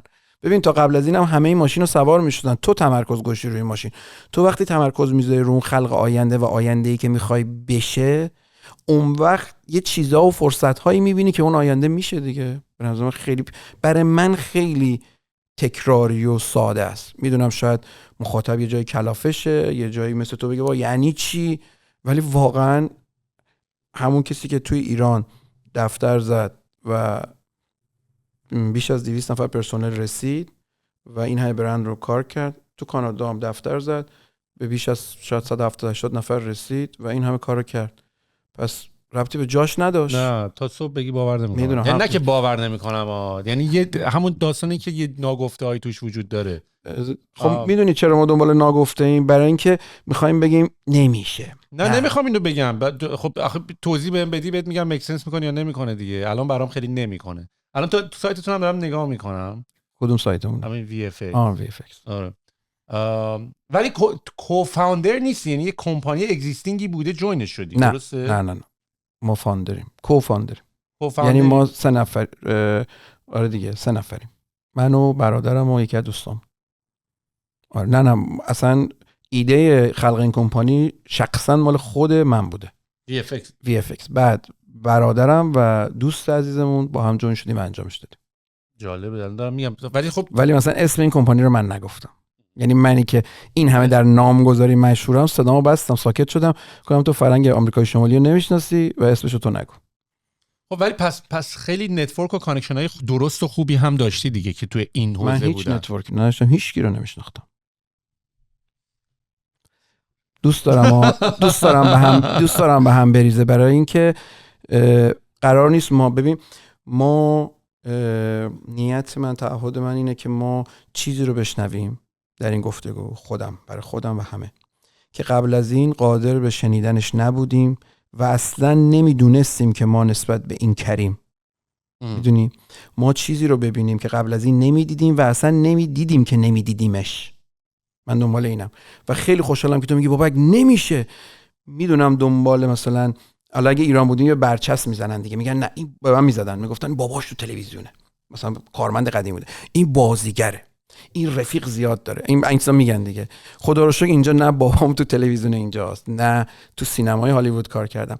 میخوام بگم بابا آخه باید اینا رو بگیری 100 تا پروژه یه پروژه رو بگیری 50 نفر آدم حقوقشون رو بدی آفیس رنتش رو بدی اینا رو بدی. من اتفاقا نمیگم یعنی اینجوریام که یکم یادمون بده چجوری این کارو بکنیم. پس میدونی یا مثلا به باب مثال اگر داری برندینگ انجام میدی، الان مثلا من دوست دارم ببینم که اگر یه کسی یه شرکتی داره میزنه تو چه مرحله‌ای وارد بشه با آدم‌هایی که توی این حوزه متخصصن صحبت کنه. آیا به عنوان کوفاندر اینا رو بیاره؟ اگه میخواد بره کجا پیداشون بکنه؟ چجوری باشون دیل ببنده؟ به معلوم مثلا توی مرکز نوآوریمون خب سرمایه گذارا رو میگیریم و باشون صحبت میکنیم. من خیلی دغدغه اینی که تو میگی رو دارم. اومدم 3 سال دارم روی کلابی کار میکنم که افراد میان تو اون کلاب خودشون رو پرزنت میکنن و اون کلاب بهشون حالا اگه بیزینس دارن یا ندارن، اون کلاب بهشون مسیر میده که از چه مسیری برن موفق شن. سوال اینه، من شنیدم یه آژانسایی تو آمریکا وجود داره که خیلی عاشقشونم اگه وجود دارن، فقط در حد شنیدن، که طرف میاد میگه داداش من مثلا 30 سالمه $100,000 پول دارم، بگو چیکار کنم. آژانسه بررسی میکنه زندگی اینو، بهش میگه ببین تو برو این برند و با این نام یا این خدمت و با این نام با این شرایط با این شکل با این لوگو با این بیزینس پلن تأسیس کن و طرف میره و موفق میشه. من شنیدم که مربی قایقرانی آوردن تو ایران خارجی، رفت تو بندر انزلی تو بازار راه رفت گفت این اینا بیان. بچهای اونجا رو صدا کرد، تمرینشون داد، رفتیم مدال گرفتیم. چرا؟ برای اینکه اون میدونست کدوم بدن برای قایقرانی خوبه. به طور مثال حالا کسی که میخواد بیزینس را بندازه یا کسی که داره بیزینس رو هدایت میکنه باید یه شناختی به خودش پیدا کنه و ببینه تو چی خوبه و بتونه اون بیزینس رو به اون سمت و به اون مسیر ببره. من میدونم خیلی‌ها سوال دارن که آقا چه برندی بزنم، چه جوری بزنم، چه جوری سرمایه گذاری کنم، پولامو ببرم تو بورس، پولامو ببرم نمیدونم طلا بخرم، پولامو ببرم دلار بخرم، چه کار باید بکنم که بتونم رشد کنم. این کاملا برمیگرده به اینکه تو کی، چه شخصیت داری، بابات چه کاره بوده، عموت چه کاره بوده، داییت چه کاره بوده، تو چه شهری زندگی کردی. اینا همه مهمه عدید من. یعنی تو اون کلاب من به همین رسیدم که اینا رو تو من بگو تا من بگم که حالا تو کجا بری شانس موفق. یعنی شکست نمیخورم آقا، شاید شکستم بخوری ولی ما برای شکست نمیریم جلو. پس چی؟ شانس موفقیتت بالاست. الان این اتفاق تو بیماریام افتاده، میاد میگه بگو ببینم ژنتیکی بوده، فامیلاتون کیا سرطان داشتن، خانواده مامانت چه تو ریسک دینه دی ان ای تو میگیرن میگن تو ریسک این سرطانا رو داری، پس برو این آزمایشا رو بده. خب تو بیزینس هم همینه. طرف میاد من سوالام اینه، میگم عمو چه کار بوده، دایی چه کار بوده، بابات چه کار بوده، مامانت چه کار بوده، تو چه محلی بودی، چه بیزینسایی دیدی، کجا کارآموزی رفتی، رشته درسی دیپلم ریاضی بودی، تجربی بودی، انسانی بودی، چی خوندی، دانشگاه چی خوندی. اینا رو که جمع میکنم با میگم صبح برای چی خواب بلند میشی، عشق چی، چه پادکستی گوش میکنی، چه کتابی میخونی، با کی دوستی، با کی میپری، اینا رو که کنار هم جمع میذارم میگم تو باید بریم بیزینس رو بزنی. برای چی؟ میدونم اون وقت این هر روز با عشق بلند میشه برای این بیزینسه. یعنی از درون اون آوردمش بیرون. و یکی هم مثلا دیدی هر روز میره سر کار با زجره، بعد دوباره پاشم داداش همینجا استاپ کن، برو سر یه کاری که عشق می‌کنی. میگم تو میگی من خسته نمیشم بابا، من 10 ساعت این کار کنم خسته نمیشم. تفریمه، این مدلشه. توی وی اف ایکس هم این که تو فرصت ها رو برای اینکه خلق کرده بودم دیگه، فرصت ها رو ببینی و بعد بگی پویا این دوستمون الان بیا شرکت بزنیم، این کارو بکنیم. چقدر بودجه میخواد؟ بیزینس پلن رو بلد باشی، داشته باشی، بیا بیزینس پلنشو بنویسی، بعد ببینی خب چقدر در میاد توش، الله اندازه مارکت چقدر، اینا رو بلدیم، اندازه مارکت چقدره، نتفلیکس چقدر تولید میکنه، هالیوود چقدر از پروژه میاد تو تورنتو، چرا میاد تو تورنتو؟ برای اینکه مالیات برمیگردن. خب اینا رو تو همه رو در میاری، بعد میگی چند تا استودیو تو تورنتو. خب ما اینا رو دیگه میدونی که دیگه بیزینس پلن ایناست دیگه. چند تا استودیو تو تورنتو، چقدر میتونیم کار بگیریم، چقدر میتونیم آدمایی که تو این کارا رو استخدام کنیم، کیا الان آزادن، کیا خارج شدن از شرکتاشون. اینا رو جمع میکنی کنار هم و بعد آدمای متخصص رو میاری، بعد دهنت باید بلد باشی ببندی، بشینی عقب. آقا من تا حالا 20 تا بهترین اسمای برندها رو بشین کنار، بذار اونایی که بلدن اس بگن، اداره کنن، تو ساکت شو. خیلی هم سخته، بذار اداره کنن موفق شن. آخه این داستانی که میگی درست میگی، ولی it's too good to be. من خدام تیم پیدا کنم من خفه شم. نه پیدا نکردی دیگه. آقا یه چیزی وقتی میدونی یارو داره یاوه میگه، یعنی اینی که تو بتونی آدم بهتر از خودت پیدا کنی کار راحتی نیست اصلا. یا اون آدم بهتر از تو بیاد با تو کار بکنه، میدونی؟ الان مدیر عامل فعلی بادکوبه از من بهتره، مدیر عامل وی اف ایکس که قطعا من بهتره، اصلا تخصصش ویژوال افکت. مدیر عامل مدرسه بادکوبه من بهتره، مدیر عامل استودیو تورنج بادکوبه که پرفکت ترین استودیو فیلم سازی تو ایران، اصلا نمونه کاراشو ببینی، نمونه کاراشو بچهای کانادا دیدن گفتن واو جدی از من بهتره. یعنی اصلا تعهد من اینه که آدم‌های بهتر از من بیان جای من رو بگیرن. ببین یه داستانی کوروش داره خیلی کمک میکنه هم به حکومت‌ها اگه گوش کنن هم به بیزینس‌ها. میگن کوروش مردم دوره کسی جمع شدن، گفت این کیه؟ گفتن آقا این میگه من آخرتتون رو آباد میکنم، اون دنیاتون رو. گفت اسمش چیه؟ گفتن خضر. گفت بیارینش بگیرینش. آوردنش یه صندلی گذاشت کنارش کنار خودش. گفت آقا من دنیاتون رو آباد نمیکنم، این پیرمردم آخرتتون رو آباد میکنه دیگه. اوکی این شما آخرت اینا رو بساز، منم دنیاشو رو میسازم. نه بردش خفش کنه. ببین الان مدیر عامل الان بادکوبه 16 سال کنار من کار کرده. خب دستیار من الان مدیر روابط بادکوبه بالای 15 سال تو بادکوبه کار کرد. این بچه‌های ما همه قدیمی کار کردن و بعد من اینا رو سر نبریدم، من به اینا فرصت دادم، اجازه دادم کار کنن. نیومدم میگم آقا نه صاحبش منم ساکت شو، همین که من میگم آقا شما چی میگید آقا میگه اینو بگید. اینجوری نبودم. به همین علت امروز اونا میتونن رهبری کنن. یه بار یه جلسه‌ای بود 10 تا از آژانس‌های تبلیغاتی ایران نشسته بودن، خدا بیامرز رضا حداد یادی کنم از همکارای ما بود که آژانس تبلیغاتی داشت، به من زنگ زد گفت بابک این امینه رو از کجا آوردی؟ اسمش امین مدیر عامل ما. گفتم چطور مگه؟ گفت از همه مدیرای آژانس‌های تبلیغاتی ایران بهتر حرف میزد. از کجا آوردیش؟ گفتم آقا این 17 سال 16 سال شرکت ما کار میکنه. گفت دمتون گرم. فهمیدم که مثلا رفتم تو لپ لپ درش آوردم. ما باید آدم تربیت کنیم، ما باید به آدم‌ها ارزش قائل باشیم. من اسیس میگیرم 22 سال 23 ساله. پویا گاهی اوقات میگه وای اینا دیوونه میکنن آدم. میگم دقیقاً اینا دارن درست میگن، ما اشتباه دیوونه میشیم. صبوری کن باشون حرف بزن. پسر من 17 سالشه، دختر من 22 سالشه. من کاملا که نه به اینا گوش میکنم و براشون احترام قائلم. و قبل از اینکه بیام طبقه 16 از جفتشون کوچ گرفتم. هم از دخترم کوچ گرفتم، هم از پسرم کوچ گرفتم. چون که من باور دارم اون پسر 17 ساله و اون دختر 22 ساله قطعاً چیزهایی میبینه که من نمیبینم. ادام نیست. حالا روشن فکر بذاریم کوچ بگیریم. من خواستم بیام اینجا از حداقل یه استاد 85 ساله و یه استاد 17 ساله و 4-5 نفر بینشون کوچ گرفتم اومدم. اینجوری نیست که بگم من بابک بادکوبم کوچ چیه. به پسر 17 سالم گفتم بابا برو طبقه 16 رو دیدی؟ گفته بله بابا. گفتم لطفا من کوچ بده. به یک استاد 80 و فکر کنم 8 ساله که اصلا طبقه 16 رو ندیده کوچ گرفتم و آخرین لحظه که تو رو دیدم جلو داشتم با اون حرف می‌زدم و این بینم 4-5 نفر دیگه منو کوچ کردن. وقتی تو بازی نسبت به اندیشه های دیگران، بعد کوچم نه اینکه آقا بیاید حرفاتون رو بزنید مرسی کار خودمو میکنم، نه، حتی از خودت که صاحب این برندی کوچ گرفتم، گفتم این لباسو بپوشم یا اون لباسو. این میشه اون چیزی که تو بلدی به نظر دیگران. ببین هر کشوری، هر بیزینسی زمانی سقوط کرده که صاحبینش فکر کنن خودشون میدونن.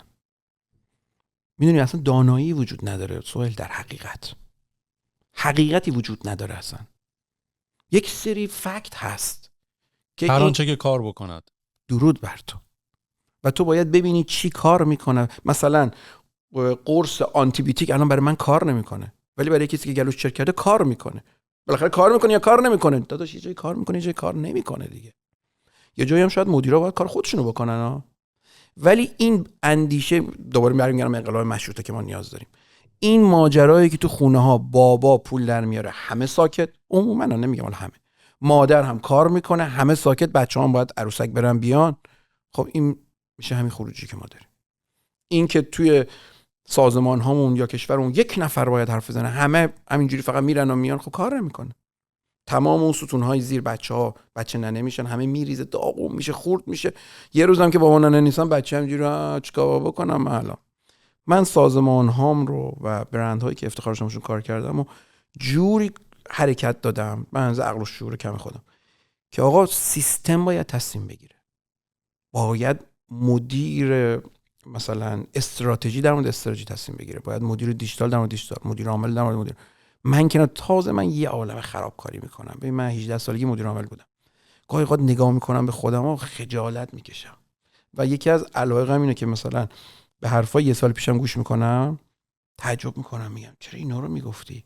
و یه جمله دارم توی کانال تلگرامم میگم اگر تو به سال گذشته خودت نگاه کردی و نگفتی وای من چه احمقی بودم، پس تو رشد نکردی. من یکی از عشقام اینه که گذشته‌مو نگاه کنم میگم وای من چه احمقی بودم. همین الان دارم نگاه میکنم میگم وای من. ببین مثلا سریال آفیس رو دیدی؟ در تو آفیس حالا میتونی یکم مهربون‌تر باشی با خودت. البته جدیدنی من یاد گرفتم که یه مقداری نه مهربونم دنیای سرزنش یعنی اینا رو مثلا نمیگم. من اینطوری نگاه میکنم، ولی برای من اینطوریه که یه مقداری مثلا انقدر من بعضی موقع نگاه میکنم میبینم من دقیقاً همون جاییم که خواستم و حتی چه بسا بهتر. میدونی؟ نه من دنیای سرزنش نمیگم. من گاهی اوقات رفتارهای مدیریتی کردم. آخه من اول لیسانس سینما گرفتم، شرکت زدم در هم طول لیسانسم. بعد از چند سال رفتم درس خوندم و فوق لیسانس و دکترا گرفتم و دوره‌های متعدد، بیش از 100 تا استاد من دیدم در سراسر دنیا. بعد که رفتم درس خوندم گفتم مثلا دیدی اون داد جوکه است یارو اره درختا رو برید، بعد اومدمش گفتم چرا 10 تا بریدی؟ گفت همین میشه. بعد روشن کرد اره رو. گفت این روشن هم میشد. یعنی وقتی من اچ آر خوندم، وقتی من مالی خوندم، وقتی تازه گفتم اینا رو قبلا اینا در آوردن تو کتابا هست. آره ما خیلی همه چی رو رفتیم از اول تجربه کردیم. بله. این دردی که تو کسب و کارهای امروزی هم هست و از متخصص استفاده نمی‌کنیم. و من میبینم مثلا رئیس بخش انرژی مثلا یه مجلسی، یه وزارت خونه‌ای، مثلا یه آدمی که فقه خونده. نه تو یه حرف خیلی درستی زدی همون اولش. به نظر من اون نکته خیلی مهمی بود. این بود که ما کلا اصلا این استارتاپ و این اینویشن و این نوآوری و اینایی که ما اومدیم یه خاک حاصلخیز و یک داینامیک نیاز داره، نیاز به زیرساخت داره مثلا. بله. میدونی و اینا رو مثلا من بعدن که مثلا جف بیزوس مثلا آمازون داشت صحبت می‌کرد میگفت داشت من موقعی که آمازون رو ساختم تو آمریکا، خب به خاطر اینکه یه چیزی به اسم اینترنت پرسرعت بوده، یه چیزی به اسم خیابان و جاده بوده، یه چیزی به اسم اداره پست بوده. دقیقا. حالا من اومدم یه لایه بالاش مغازه زدم، میدونی که آنلاین بیان بخرن، ولی دیگه اصلا زیر ساخته به وجود داشته دیگه، میدونی. و یا به قول تو راهی پیدا کردم برای اینکه استارتاپ‌ها و آدمای باهوش میخوان دور هم جمع بشن با داشتن سهام. میدونی خب سهام اگه تو بتونی بری تو بورس معنی میده، اگه یا اکوسیستمی داری که توش مرجن اکوزیشن اتفاق میفته میک سنس میکنه. و بعد و اینا رو اینقدر طول کشید که میدونستی اینا هستا، ولی شاید موقعی که می‌خواستی کار کنی به اینا وزن نمیدادی. تو ایران که شروع کردی کار کردن و بعد مثلا من خودم این اتفاق برای من افتاد، این که مثلا میخوای سهام بدی یا میگه برو سهام به چه درد من میخوره نقد بده، یا میدونی که مثلا زیر ساخت اینترنتت مشکل نداره یا برقا قطع میشه ژنراتور. اگه بخوایم وارد این شیم، انقدر بچه‌هایی که دارن بیزینس تو ایران میکنن که خودم جزشونم و انقدر قابل احترامن، دیدم میاره اینجا صحبت میکنن و انقدر باید به احترامشون ایستاد و سکوت کرد. ببین اونجا شهرداری، دارایی، اماکن، ادارات دولتی مثلا وزارت ارشاد، اگه از ارشاد یا وزارت سمت یا هر جایی، بی برقی، بی هوایی، بی آبی، بی قانونی، تأمین اجتماعی. یعنی من مدیر عامل یه برند خارجی بود تو ایران، اسم نمیارم، سوئیسی بود. بعد می‌خواست یه پرزنتیشن آماده کنه برای صاحبین سهام توی سوئیس که ازشون بودجه بگیره. بعد اومد به آژانس بادکو که مشاورش بودیم گفت میشه این پرزنتیشن منم شما آماده کنید؟ بعد گفتیم آره چی می‌خوای آماده کنی؟ گفت منو نقاشی کنید، انیمیشن منو بسازید که توی تونل وحشتم و هر لحظه یه هیولایی میاد بیرون، بعد مثلا بنویسید دارایی، گمرک، اماکن، نمیدونم مثلا شهرداری، اینا که من نشون بدم اینا. و رفت یه بودجه 2 برابری هم گرفت، یعنی رفت سختی کار گرفت. ببین تو ایران تو هر روز بلند میشی قوانین عوض میشه، تو هر روز بلند میشی یه روز برق نیست، یه روز هوا نیست، یه روز آب نیست، یه روز دولت که تعطیل است. تو تعطیل چی تعطیل است؟ تو چرا تعطیل میکنی؟ بعد شرکت‌های خصوصی هم میگن پس ما هم تعطیل کنیم. و کار توی ایران دشواری خودش داره. و حالا یه اتفاق جالب که افتاده اینم بگم، ایران شرکت اومده فرهنگش نیومده. مثلا من اینجا قوانین شرکتی رو میبینم اینقدر محکمه و مثلا کسی خیلی قوانین تمیزه. ایران اصلا قوانین وجود نداره که، یعنی قوانین اصلا قانونی وجود نداره تقریبا. میخوام بگم در حینی که قانونی وجود نداره وقت هر کسی هم میتونه تعطیلت کنه. یهو میبینی پلومت کردن، یهو میبینی از این بلوکا گذاشتن جلو. زوریه. آره. همون سیستمی که دوباره میگم انقلاب مشروطه نیاز داره شرکت‌ها. و اینجوریه ایران. یه بعد حد حدود اختیارات باید معلوم شه، کی میتونه کی رو تعطیل کنه، کی میتونه جلو کسب و کار یکی رو بگیره. تو میبینی الان بچه‌ها که استارتاپ دارن اصلا نفسشون رو میگیره، انگار یه سری نشستن فقط با تک تیرانداز دارن میزنن اینا رو که اینا نرسن به هدفشون. و خب این مشکل ایران داره و برای من به نظر من کسایی که تو ایران کسب و کار دارن خیلی قابل احترامن. اینجا مشکل نداره. چرا؟ اینجا مشکل داره، جنس مشکلاتش فرق داره. آره و من دلیلی که این حرفو زدم به خاطر این بود که می‌خواستم به این بگم که آدم باید حداقل اینا رو بدونه و بعد با تصمیم درست. حالا بعضی موقع این دونستن اینا بازدارندگی ایجاد میکنه، شاید هم خوب نباشه. یعنی تو چون یه مقداری به قول معروف میگن بیزنس زدن، اونایی که بیزنس زدن و موفق شدن خب اگه شرایطشو میدونن برگردن عقب نمیکنن، چون فکر نمیکردم به این سختی باشه. میدونی همیشه میگفتن اگه میدونستیم به این سختی که نمیکردن، اون بهترم که نمیدونستن. ولی خب بعضی اتفاقات توی ببین مثلا نکته که وجود داره که ایران مثلا آدما میان میگن چرا اینقدر ایده ها رو کپی میکنین یا اینویشن وجود نداره. اینجوری که داداش بفهم اینجا مال اینویشن نیست، اصلا جای درستی نیست. به قول تو مثل که بری تو سالن والیبال فوتبال بازی کنی، میدونی خب جاش نیست دیگه. تو حالا تا صبح بیای بگین این یعنی سیستم ارزش گذاریت غلط ستاپ شده، الکی یه سری چیزای شفاهی که شفاهیش قشنگه رو میگیم، وای کپی کردن ایده بد است.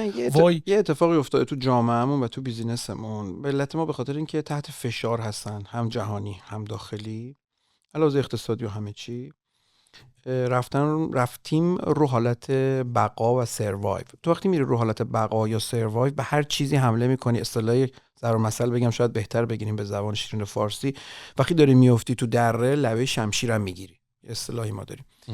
و چون که رفتیم رو سروایو، اگه دقت کنی خیلی به هم حمله میکنیم و خیلی همدیگه به همدیگه تعرض میکنیم، کلامی مخصوصا، که به هم برچسب میزنیم و خب این اتفاق میفته دیگه. مثلا تو میبینی تو یک بیزینسی، اولا که کارآفرینا زندگی ندارن، به نظر من نه زن دارن نه بچه دارن نه خونه دارن. کارآفرینی اگر تو یه تعدادی بره بالاتر نیروها دیوانت میکنه. یعنی این حقوق دادنه، حالا ما هم میلادی داریم هم شمسی داریم، ولی دیوونه میشی که باید بتونی این پول رو تهیه کنی و بریم. من 18 سالگی یه کارمند داشتم تا الان که نمیدونم مثلا 400 500 تا شده، فکر کن هر روز فکر می‌کنم خب باید حقوق بدم و دغدغه‌مه یه چیزی این پشت داره کار میکنه، تموم نمیشه. این بچه دار شدنه. تو همیشه بچه‌ت میگی بچه‌م کو، حالا هر سنیه. این اتفاق برای کارآفرینا میفته. بعد مضاف بر این، امروز چون که مردم رنجور ما و ماها خسته ایم و رفتیم رو حالت بقا، خیلی بهمون حمله شده. ببین چند سال، تقریبا 200 ساله و حالا 40 سال هم هست که این تحریما و این اتفاقا بدترش کرده. ما ملت خسته ای هستیم و رو بقاییم و داریم کم کم به هم حمله میکنیم. آقا اینجوری میزنیم هم دیگه رو. حالا این اتفاق تو سازمان ها میفته. ببینید سرطان مگه چیه؟ یه سری سلول هاست تو بدن ما که شروع میکنه اشتباه رشد کردن بر علیه بدن ما. خب و گلوبولای سفید هم نمیشناسنش. سرطان تو بیزینس ها چیه؟ تو بیزینس ها هم عین بدنه دیگه. میبینی یه سری کلونیای کارمندا که کار نمیکنن تو به علی شرکت هم حرف میزنن. بابا اینا چه؟ و کسی هم نمیبینه اینا رو حذف کنه. چرا؟ مدیر عامل مثلا عاشق این تیمشه، این آدم قدیمیشه، یا این خیلی بهش سلام بلند میده یا احترام خیلی وسیعی میذاره. تو کشورام این اتفاق میفته و میبینی دوستشون داره، نگرشون میداره و اونا الان قدرت سرطانی هست.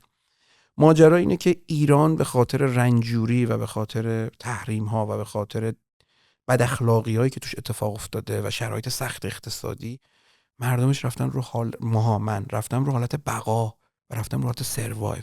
رو حالت سروایو تو به شمشیرم چنگ میزنی بگیریش و هر کاری میکنی. حالا خیلی تو باید متمدن و فرهیخته و مچور باشی، یعنی آگاه باشی که این کارو نکنی، ولی میکنن خیلی. و اون وقت میبینی گوشی موبایل میزنن، شهرداری چیه کتک میزنه، نمیدونم رشوه میخوان، تعطیلت میکنن، پولومت اصلا درک نمیکنه که آقا توی بیزینسی نمیشه، تو نباید هر کی میخواد بره بالا میکشنش پایین، نمیشه تو بری تو بورس، تو چرا میخوای فلان شی، اینو بگیرین. و یه جایی باید اینو استاپ کنیم. من یکی از مهمونایی تو دیدم در مورد ایران صحبت میکرد، یه استارتاپ خارجی بود و دغدغه ایران داشت. من یه سخنرانی فکر کنم بیش از 1 سال پیش در تد دارم در مورد این که ما 42 میلیارد درآمد نفتی داریم اما 22 برابر اون رو آمریکا از توریست در میاره و ما 29 اسفند رو تعطیل میکنیم، خیلی هم خوشحالیم. 29 اسفند خیلی هم تعطیلی باحالیه، میچسبه بهمون. اما ترکیه برابر ما از توریست، برابر نفت ما از توریست داره پول در میاره. سامسونگ 5 برابر ما برای کره پول در میاره. نایک و آدیداس با هم دیگه 1.5 برابر ما دارن پول در میارن. گوگل فقط تو تبلیغاتش 5 برابر نفت ما داره پول در میاره، فقط تو تبلیغاتش. و یه عالمه مثال میارم تو اون سخنرانیم که دوستان عزیز توی یوتیوب هم گوشم که دوستان عزیز ما اصلا داریم راه اشتباه میریم. به نفت چیه؟ یه سیت بگم تمام اونایی که تو باشون مصاحبه میکنی، یعنی بیزینس های میدیوم و اسمال، ستون فقرات کشورن. یعنی امروز کیا، هیوندای، سامسونگ و ال جی و امثالهم یعنی کره هیچ معنی دیگه ای نداره جز اینا، برنداشن. و ما تو ایران چون که رفتیم رو حالت بقا، به هر حالتی میخوایم برندامون رو نابود کنیم. یعنی با شهرداری میزننشون، یه بار حاکم میزننشون، یه بار دولت میزننشون، یه بار قانون میزننشون، یه بار مالیات میزننشون، یه بار خود کارمندا میزننشون، یه بار تامین اجتماعی میزننشون. هوا نیست، برقشون رو قطع میکنیم، برق قطع میکنیم، کارخونه خط. من مشاور برنده هستم، میگه بابا خط اصلا بستنی نابود میشه، قطع میکنن برقو. یا مثلا پروپیلنایی که ریختیم ذوب شده، قطع میکنن برقو. بابا همینه. چی همینه؟ چی کار داریم میکنیم؟ و یکی نیست بگه آقا استاپ، یه لحظه بیایم نگاه کنیم کجا میخوایم بریم، چی کار میخوایم بکنیم. رو حالت بقاش لب شمشیر رو میگیریم، غذای همو میگیریم، به هم دیگه تعرض میکنیم و اون وقت بیزینس ها دارن آسیب میبینن. و بعد یاد باشه اگر ببینم من همیشه دغدغه دارم، بیزینس ها در یک کشور نباشن اون کشور اصلا وجود نداره. یعنی الان بقای مثلا ما آمریکا رو به چی میشناسیم مگه؟ به فیسبوک و گوگل و اینستاگرام و همین برنداش دیگه، جی ام. و اگه اینا نباشن که اصلا اپل و آمریکا وجود نداره. و متاسفانه این هنوز درک نشده توی ایران که آقا چقدر این بیزینس مهمه، این پادکست طبقه 16 چقدر مهمه، چقدر این آدمایی که به غیر از من میان روی صندلی میشینن آدمای مهمیان و اینا بیزینس رو انداختن و دارن میرن از ایران و رفته دبی داره کار میکنه و رفته خارج از ایران داره کار میکنه و ما فکر میکنیم همه چیز مهم چیزای دیگه است. خب مثلا تو شاید فکر کنی ای آی خیلی مهمه و پادکست خیلی مهمه چون که کارته. حالا تو اگه بشی مسئول، رهبر یه جایی بیزینسی، همه چی رو ای آی و پادکستی میکنی. به خاطر همین باید تیم تصمیم بگیره و تو ابعاد مختلف کشور رشد کنه. کشور ما کسی بیزینس ها رو درک نمیکنه و قدرشون رو نمیدونه و کمکشون نمیکنه و ساپورتشون نمیکنه. تظاهر میکنیم ما به اینکه برند مهمه، بیزینس مهمه، کسب و کارها مهمه، ولی وقتی میری تو عمل میبینی نه آب دارن، نه برق دارن، نه ساپورت دارن، نه وام دارن، نه هیچی. تازه اگه نزنیمشون.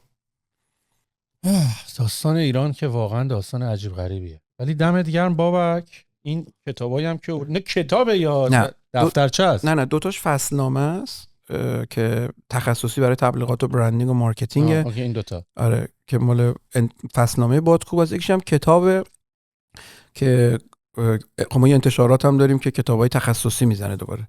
اونم دیگه این دم دست بود گفتم دست خالی نیام. طلوع منابع انسانی از آره. رهبر. این کتابه. آره ما ایرانی‌ها عادت داریم دست خالی جایی نریم.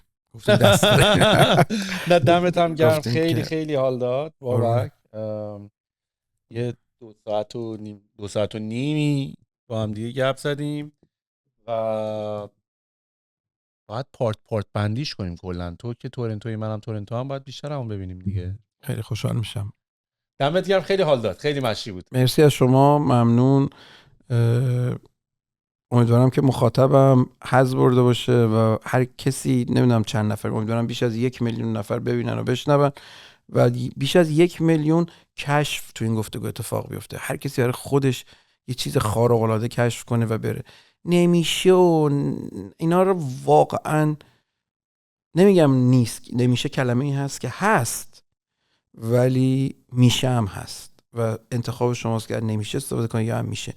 نمیخوام انگیزشی بگم ولی خدا وکیلی کلی برند و کلی کسب و کار رو هم برای خودم هم برای دیگران شده که شده. پس اگه بخوای میشه. به تعداد آدمای روی زمین راه رست برای رسیدن به خدا. آره امام مولک علیه. دقیقاً این یکی از جملات درسته. نه اصلا خب اون کسی که اون پوشون رو نوشته یه نویسنده درسته، کارگردانی که ساخته قابل احترام. دقیقاً همینطوره. برای هر کسب و کاری به ازای آدمایی رو دنیا راه وجود داره و به ازای اصلا به ازای همه آدمای دنیا یک جهان وجود داره. میدونی جهان هستی یه دونه برای تو، یه دونه برای منه. از دنیای تو و دنیای من. خاطر همین راههای رسیدن به خدا و راههای کسب و کار و بیزینس رو انداختنم به تعداد آدمای دنیا هست. مجتی هستی. دم شما گرم. ملوان کشتی.